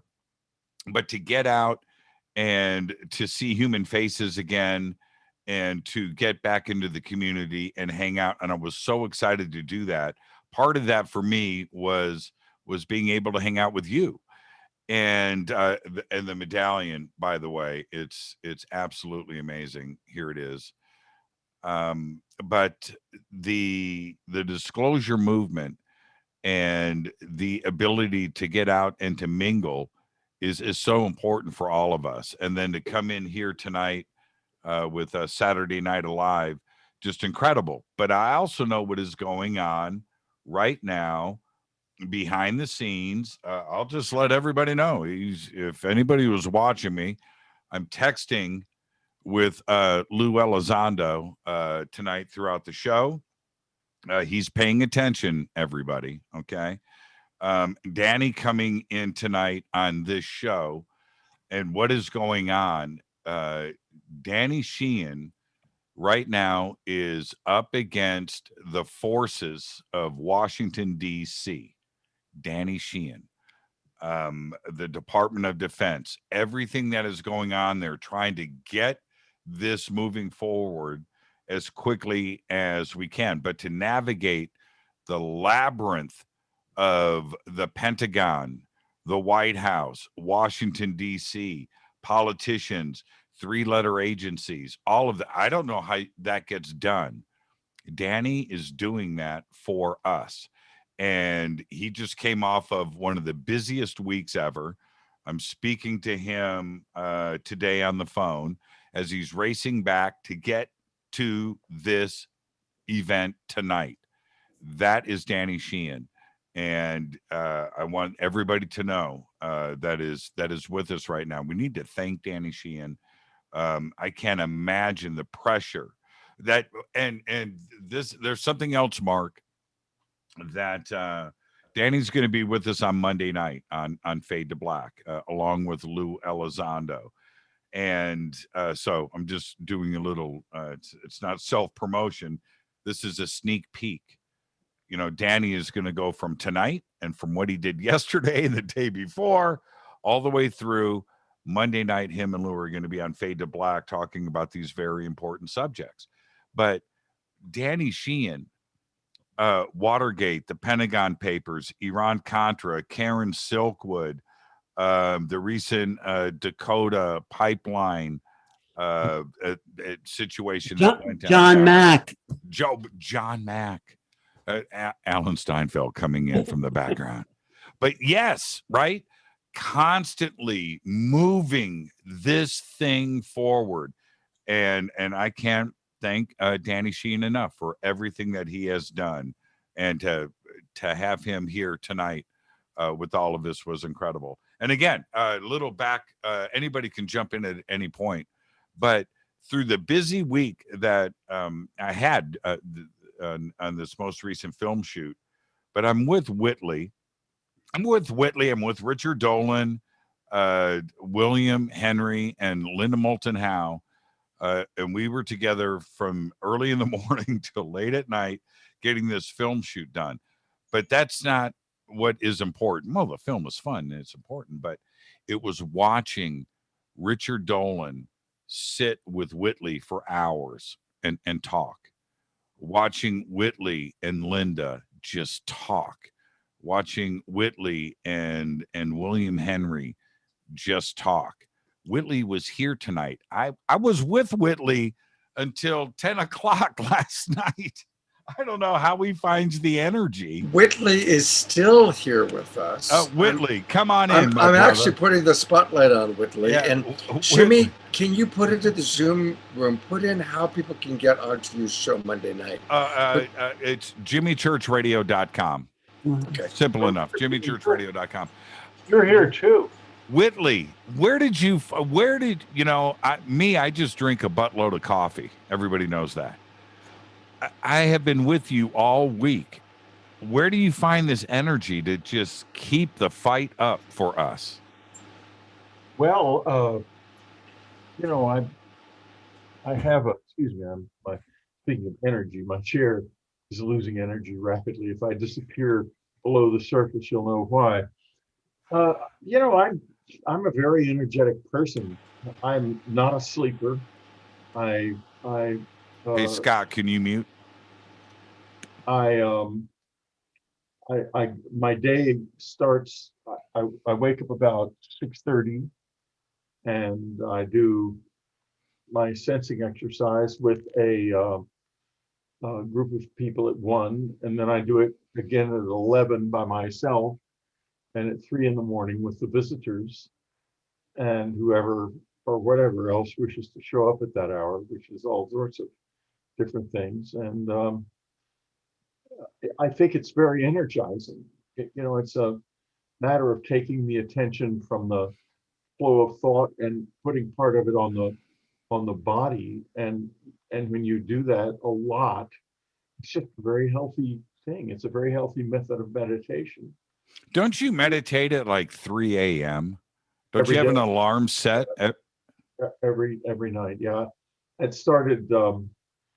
Well, it's interesting. The first period when I did it was in the late 90s, when a group of people who said that they were from between lives started coming to our cabin, and they would come banging down onto the roof, seemingly physically, and then come into the meditation room non-physically. And the first time that happened, you know, I was sitting there meditating, doing the sensing exercise that I do, and you know, I thought to myself, you know, I can't handle this. I can't do this with a bunch of visible people. So I said, look, I'm going to bed, because, you know, I feel it's just too creepy. I can't handle it. And I have to see you. And in the middle of the night, I was awakened by someone punching me on the shoulder, and there was a man sitting on the end of the bed. And you know, he wasn't. At first it scared the hell out of me, and then I thought, oh my God, it's one of these people. And I briefly interacted with him. Nothing was said. I held his hand in my hand. I smelled his skin, which was very strong odor. It was a very Wright, you know, obviously wherever he was from, they don't bathe. And then he disappeared, and I meditated with them for about a year. Then we lost the cabin. We had to leave. And after Annie passed away, it started again with her. And then with I guess with the Grays or the visitors too. And it's been going on ever since 2015. And I do it, it's my life. That 3 o'clock meditation is related to something that in some disciplines of yoga is called Brahma Muhurta time, and which is the time of learning. And it is very valuable to open yourself at that hour and just let the universe in. And that's what I do every night. So I'm basically never tired. I'm not tired. I wish I had that discipline. Mark, are you with us? I am. I forgot that I had a password protecting the Metatron Cube Shopify website, so I had to figure that out.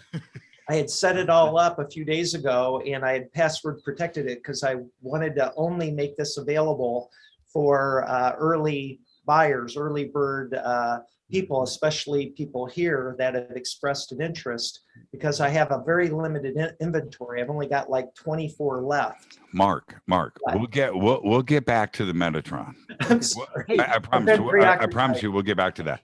Hey, Jimmy, I just have a question. Jimmy, I just want to know, you've been texting with Elizondo. What does he think of people like Whitley and Marina? Did he have a comment about what he heard tonight? You know what we were actually talking about, and I can't really get into the private stuff, but let me say this. He there is, I need everybody to brace themselves. There is a 23-minute UAP video that the government has that has been seen. And we're working on trying to get this released. 23-minute UAP UFO video. High definition, I heard. Well, the whole, oh, you've heard about this. See, yeah, he did an interview with something Witness, and he talked about that for the first time. But tell us more. Tell us what you know. Well, I'm only telling you, well, I said, Lou, how come I haven't seen this yet? He said, when's it going to get released? Well, we're going to talk about that on Monday night. I don't want to put words in Lou's mouth, but he did say, I'm going to paraphrase. He said, I said, when will it get released? He said, when the government's ready. So I don't know. The talk is out. When something like this happens, usually something's going to get leaked. I'm really looking forward to that. He says it's going to blow people's minds when they see this video, because it's undeniable. You can see little triangles and say, well, maybe that's this. But this thing is the thing. Yeah, this isn't going to be another Corbell flying toasters video. It sounds pretty extraordinary. But I wanted to get back to this. Mark, check your cell phone. Okay. I see it. Okay. Can you get that posted in Zoom for me? I sure will right now. Let me post that in Zoom, because this is a picture that I took this week. Richard Dolan came up to me a little bit later after I took this picture, and he says, Jimmy, I need to have more conversations with Whitley. I need to talk to this man some more. What an incredible conversation. What an incredible week. And I took this picture. They didn't know this. I was on the other side of this big room, but I caught them talking, and here's the picture. Whitley, there it is. Whitley, take a look at your screen. You didn't even know I took that picture, did you? No, I did not. And that is Richard and Whitley engaged for quite a long time. I kept walking through there, and they're still talking. They're still talking. They're still talking. Another cup of coffee. And so I walked back through, and I just thought, I'm going to capture this moment. But Whitley, that's what you mean to us in our community. And Richard wanted me to thank you, and I thank you just for taking the time tonight. Yeah, it's great. Lou Elizondo will come along one of these days. I know a lot about Lou Elizondo, but since I don't know him personally, as he will not talk to me, I can fill in the very polite gap that you left. I can make that happen for you, Whitley. But these are what exciting times that we find ourselves in. You know, if you go back to Whitley, for you in the late 80s, Alan was a part of the movement back then, and his TV shows and his interviews, and so many that are here, Debra. And if you go back to the way things felt, you know, in the late 80s, these revelations that were coming out, certainly communion, and suddenly Area 51 was being talked about. And then we had the MJ-12 documents, and Roswell bursted out onto the scene. It seemed like we were on the verge then. Well, it appears to have taken more than 30 years. Whitley, do you think that 30 years was too long? Or is this too short? Do we still have some more work to do? It all happens right time.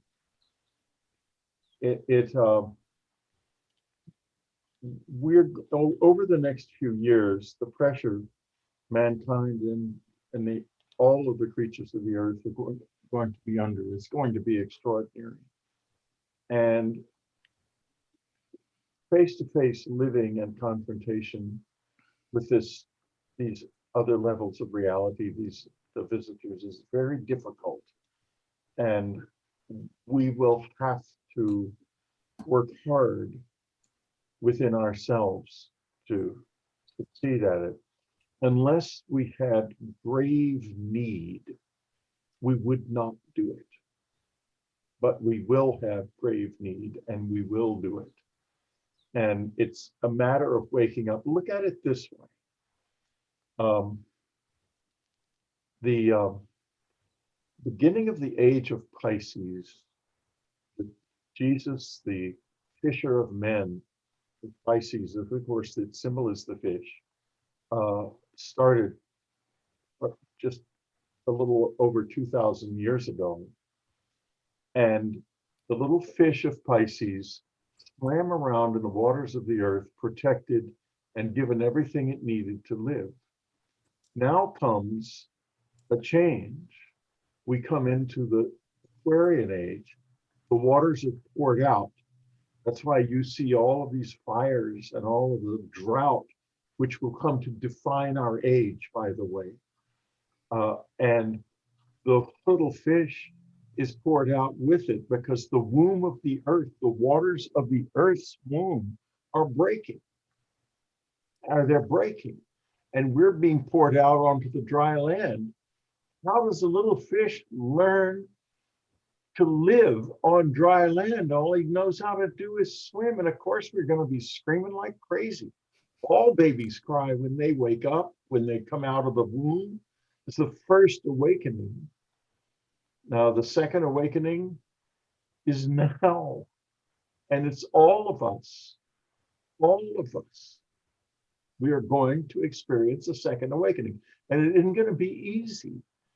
It's going to be initiatory in the sense that it overturns your entire experience of reality. That's what the close encounter experience does to people. When you have a physical encounter with the visitors, it's not, the people who really have them are deeply shocked and undone by it. And they then have a choice.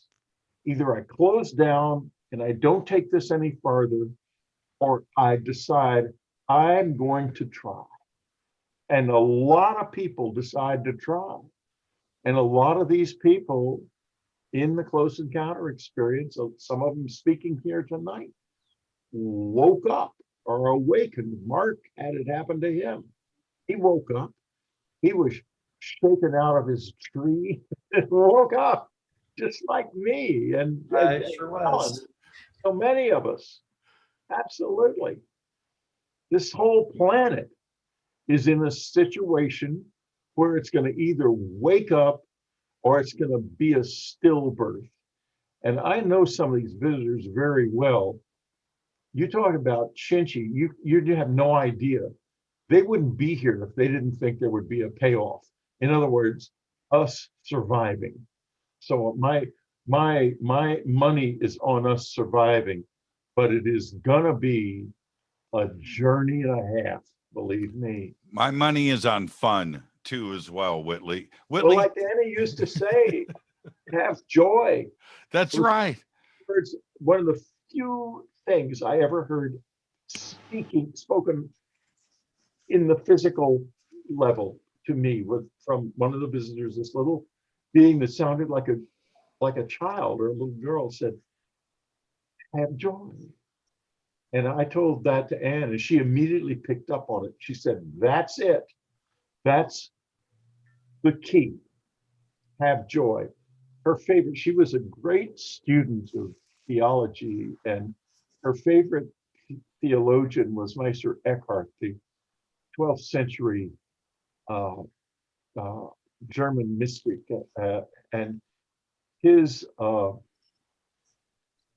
sermon, he has a sermon called God Laughs and Plays. And she said, Whitley, if you laugh and play, you're going in the direction of God.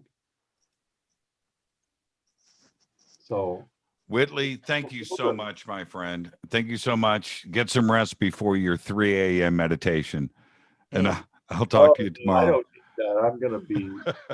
Hey, I'm It's so perfect that you talked about joy, because Cornflower has been with us also since the beginning. And so I want to turn it over to Cornflower to take us into the joy of his music. I just want to say about Cornflower, such energy. Thank you, Cornflower. Yeah, Cornflower, let me know if you need backup vocals, because I got them pipes. Listen, everybody, I got to get ready for this week. I want to thank Mark, everybody here. Debra, thank you so much. Scott, you're amazing. Marina, don't change, young lady. You don't change. I need to talk to you.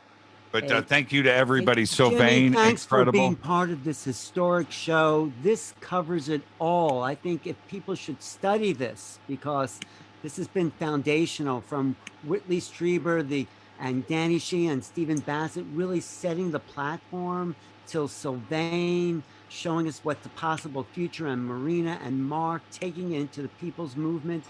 This has become an initiatory movement that we just had tonight. Yeah, thank you so much, Alan. Alan, don't ever stop causing trouble. I want everybody to know I do shows 4 days a week.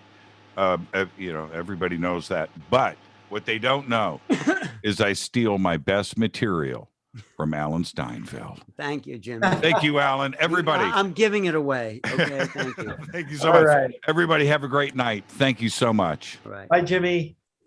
Thank you, Jimmy.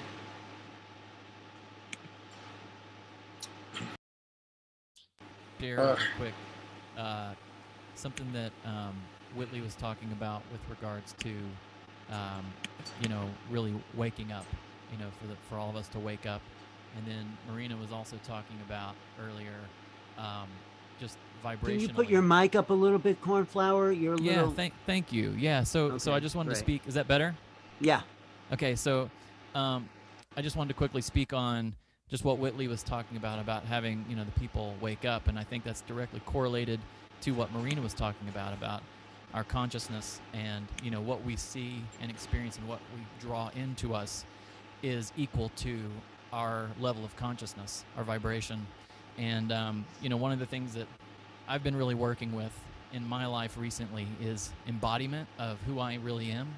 And, one of those things is remembering that I am a part of the earth, and that we're not separate from this planet. We're native to this planet. Even though there is the hybridization, but that we were born from this earth, and so to really ground into that and to understand what it means to be a part of the earth and not separate to it, and I think that would transform a lot of how we interact in the world, with laying down our swords and shields, returning to our hearts and having more compassion for life. But anyway, this song is called Hear the Call, and it's spoken from the voice of the earth. So when you're hearing the lyrics, think of it as the earth speaking directly to you. And let me get the timer on here. All right, here we go.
I've gone to gallery view where you can see Jay and Jerry and Sylvan and Marina and Alan and everybody just appreciating you so much, Cornflower. So Appreciate much you guys so much. appreciation. Thank you all for co-creating, and you know, if you want to tune into more of what I'm doing, check out cornflowermusic.com and sign up to my email list and join in on our big event that'll be coming up. Looking forward to And seeing there it is. There's Cornflower Music. And as always, Cornflower always has lots of wonderful things on his website as I kind of scroll. And it is all around you. Anyway, let's definitely make sure you sign up so that you can get more Cornflower. Of course, you'll see him here on Saturday Night Live, usually once a month. Cornflower, we love you so much. You are just such a precious part of our community. Love you guys too. Such an honor. Mark, I'm going to turn it over to you for a bit. Of course, I know you're going to do a CE6 for us, I believe. A lot of your friends are still here. Whitley, Marina, Sylvan, Alan. So however you want the after show to flow. All right. So we've reached the end of the show, and I just want to thank all of our guests who appeared tonight. and especially those of you who are still here. It's just such a wonderful evening and morning for those of you in the UK, like Marina. It's, I think, about almost approaching 6:30 in the morning there. Is that right, Marina? Correct. It's 6 almost 27 a.m. She's Yeah. in Madrid. Oh, you've been a real trooper, and just thank you so much for, I mean, what a thrill. I didn't know anything about you, and Alan suggested we have you. And Alan, thank you for bringing these amazing people that you know through your network and all the work you've done in your storied career. And wow, It's just really beginning for us, Mark. We are connecting the dots, all of them, and to form this big picture. I'm going to be reaching out to you, Marina. I think you're somebody we want to have as part of the Making Contact conference. And I'm putting Thank you so much. We're putting together this amazing experiencer panel with Whitley as leading it. And I think you and Whitley and some of us, I'll be there. Of course, I'm an experiencer. I think we'll really have a unique presentation or discussion on these messages for humanity that we're receiving. And you're just so articulate in your information is so important. I mean, I can tell just in the short amount of time you've been here tonight, you are bringing truth, important information to this community. And there are, it's so few people can, accept that and even understand it. It's because partly they can't even understand what you're saying. But I have been researching this. You're bringing pearls of wisdom. You are truly bringing pearls of wisdom. My hat is off to you. I can't wait to learn more from you and talk to you and compare notes. And I think we all have, important information and pieces to the puzzle, and this big picture is emerging, and the more pieces we fill in, the more amazing it is and wonderful. And it's not scary. It's really, truly a celebration of epic, global, universal proportions. I just want to say to Sylvain, this is one of our ambassadors, Sylvain, right? Marina. Yeah, wonderful. I mean, we're preparing for the future. I mean, so. So what a marvelous evening. I'm going to close this evening out with a meditation. So this is a custom thing that's evolved over the 9 years since I learned the CE5 protocol from Greer originally, that led to my contact. And then with the teachings of Tejbar, I have modified my own meditation, and it's what I do. It's called Singing the Hue. And so we're just going to sit, find a comfortable place to listen to my voice, and we're going to close our eyes here shortly. But it's important that most important that you're comfortable, and that we're going to do a few deep breaths. And the breathing, it's important that you know that this is part of the science behind contact. Our bodies are a technology, literally. It's a biotechnology. And by breathing deeply and seeing this hue, we are oxygenating our blood, and that oxygen is carried to every cell in our body. And that energizes these cells. There's things called mitochondria. They're a special organelle within each of our cells, or at least most of our cells. And they're like little batteries that charge the cell. And that's what we're doing, is charging that up, bringing each of our trillions of cells, 10 trillion, 20 trillion cells online. And as we bring our cells online, each one of these things, think of them as a unit of consciousness within us, of which we are made. We're waking them all up. And when we bring them online and we put our intention to making contact, we are literally cell by cell making contact.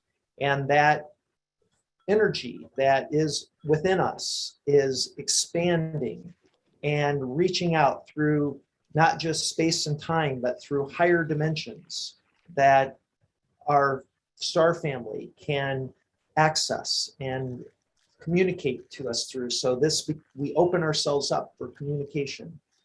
This is what's happening here. And the breathing is crucial component of it. So let's close our eyes. And we're going to take a deep breath through our nose and out through the mouth.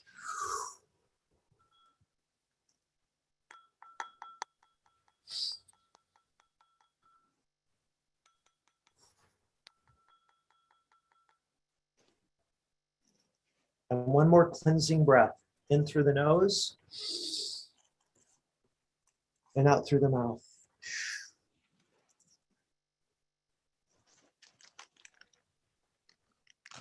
So when we breathe out through the mouth, release the stress. We breathe in, and we release the stress through the exhale.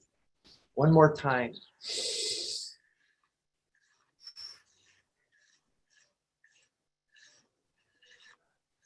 And now we're going to sing the hue. We're going to do this for 20 minutes. And just sing the tone. There's no correct tone. Just do what feels right. And as we let the breath out through our mouth, creating this tone, we're going to make a sound together, a harmony. And just imagine that you're singing a song to our star family in gratitude, because we are literally here in large part because of them and other higher dimensional beings and source itself. And so it's a song of gratitude and of love for being alive. We are a miracle. We are a miracle. There's just no doubt about it. The moment of the Big Bang, there's this explosion of pure energy consciousness, and we come out of that is mind-blowing. And here we are together. Let's give thanks for the mere fact that we're alive. And Mark, would you like us to open our mics so that we can hear each other's sound? Whatever you prefer. And so, yeah, if you want to join in, sometimes Zoom doesn't quite, do a good job of mixing, or creating a composite sound. It becomes irritating. So if it's irritating, just mute, and I will, but it often doesn't work well. So it's up to you guys. I'll leave my mic open and just mute me if it becomes annoying. All right.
Hey Mark, if you can hear me, unfortunately your hue sound is not coming through. We're not getting your sound. It's probably because the vibration's too high, but the people in the chat box are all, of course, we're loving the energy, but we're not able to hear anything. Okay.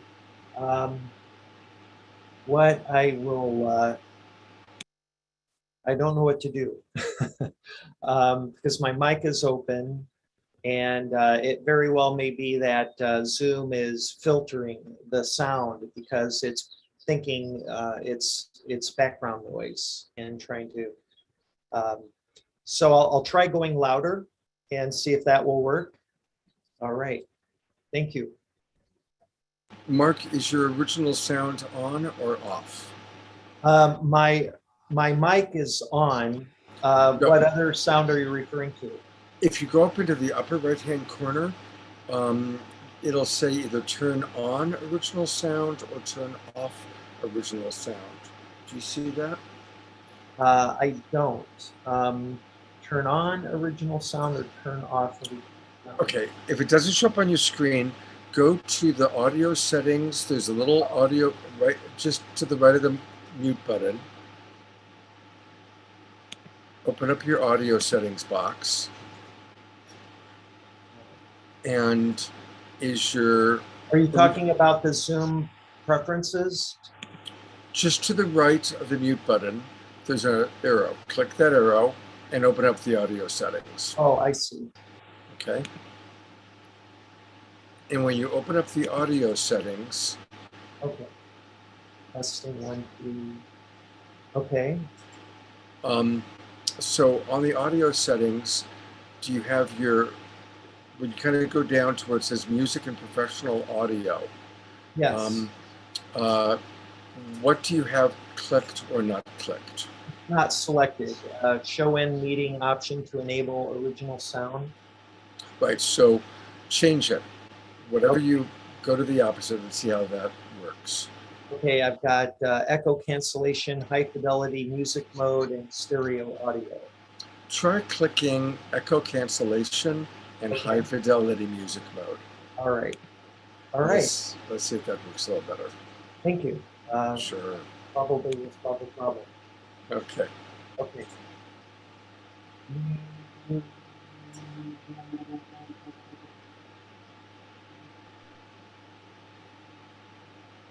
Yeah, it's not picking it up, is it? No. Oh. Yeah, it's not picking it up. Let me try something else. That worked.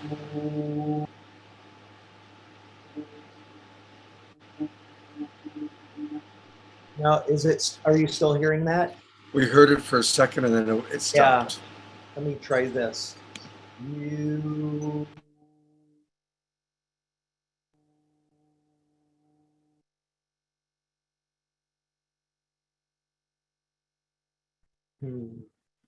Let's see what else I can try here. Okay. Oh, here. Let's try that.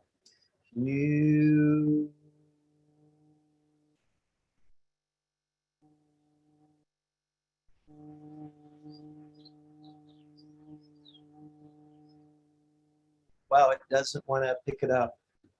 Yeah, it starts, we hear it lower, but when you get high, it doesn't. Let's see if there's anything else here that is obvious. Let's see. No, it's not. Yeah, it's funny. It did work when you've done it before for us. I don't know why it's not working today. I'm not sure why that's not working. I do want to acknowledge we still have 168 people in our Zoom room. They're amazing. God bless you. And still have Whitley and Marina and Sylvain and Alan with us. So what an amazing group of people wanting to experience. Yeah, as Leanne writes, 160 hewers. All right. All right. Well, I guess we'll do is we'll just continue. Once I stop hewing, then it picks up my voice. And so why don't we just continue hewing silently to ourselves? Those of you that wish to turn on your mic, and I'll get to hear you. All right. So let's do this until 10 o'clock Pacific time. It's 9:45. We'll do this another 15 minutes and then we'll come out and finish the evening, okay?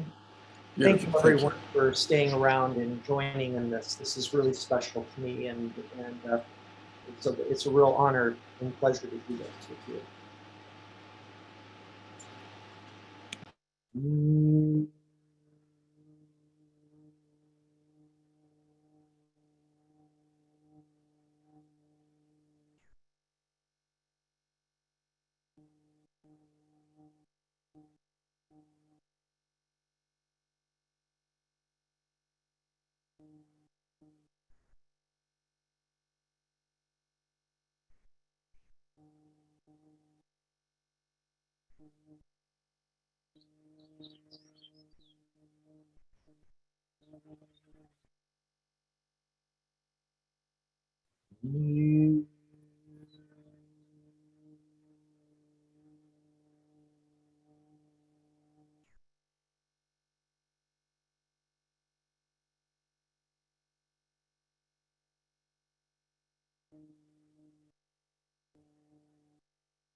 All right, everyone.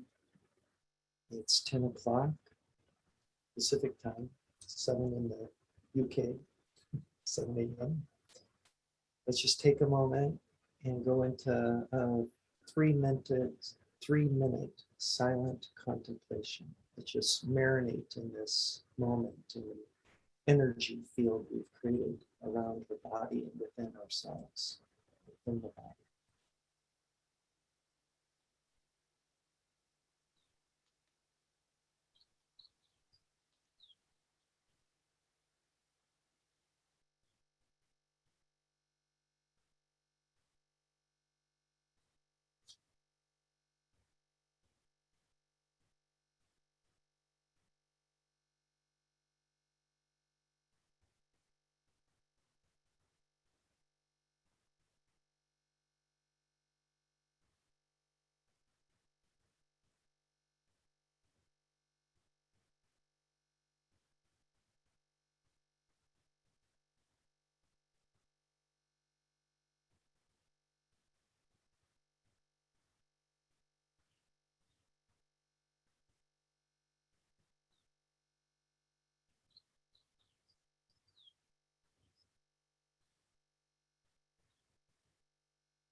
Okay, everyone. Wow, that was quite powerful. And I know you can't hear it, but there are literally birds outside my window here. I'm next to a door wall. And there's birds out there chirping. It's now 10 o'clock at night, and I can hear them out there chirping. It's crazy. This has happened before, but not like this.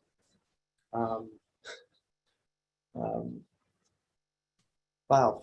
So, well, I am going to go, you guys can hear it?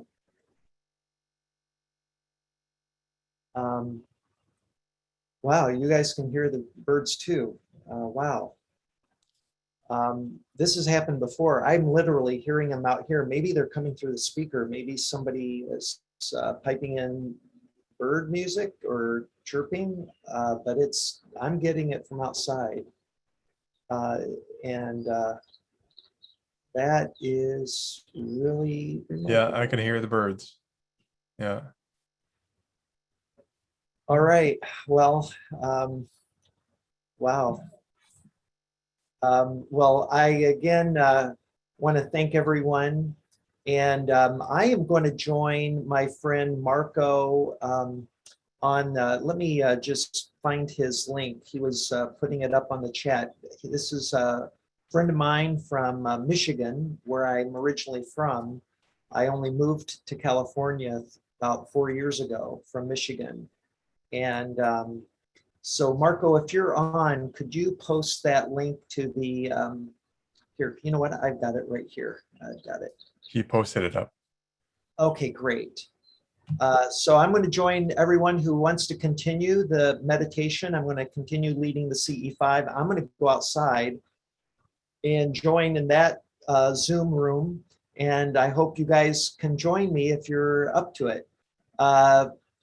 Again, thank you to all the guests, all of our guests, my co-host, Alan Steinfeld. Brother, I love you. You're amazing. Just you cease to amaze me with all these people, these amazing people from all over the world you bring and introduce me to. I'm so lucky to have you as a good friend. So everyone have a wonderful evening, and we'll go see you on Mark's Zoom room. All right. Good night, everyone, or good morning, Marina. Good morning. Bye-bye. Bye-bye. Thank you so much, guys. It's a pleasure to have been here. Yeah, we'll be seeing you again soon. Thank you. Absolutely. Oh, a raccoon just walked by my window here. Oh my God. Animals are very sensitive to Yeah. these types of meditations and vibrations. Wow. It's I've seen that many times. Yeah. All right. Good night, everyone. Good morning, right. Marina. Morning. Good night. Good morning.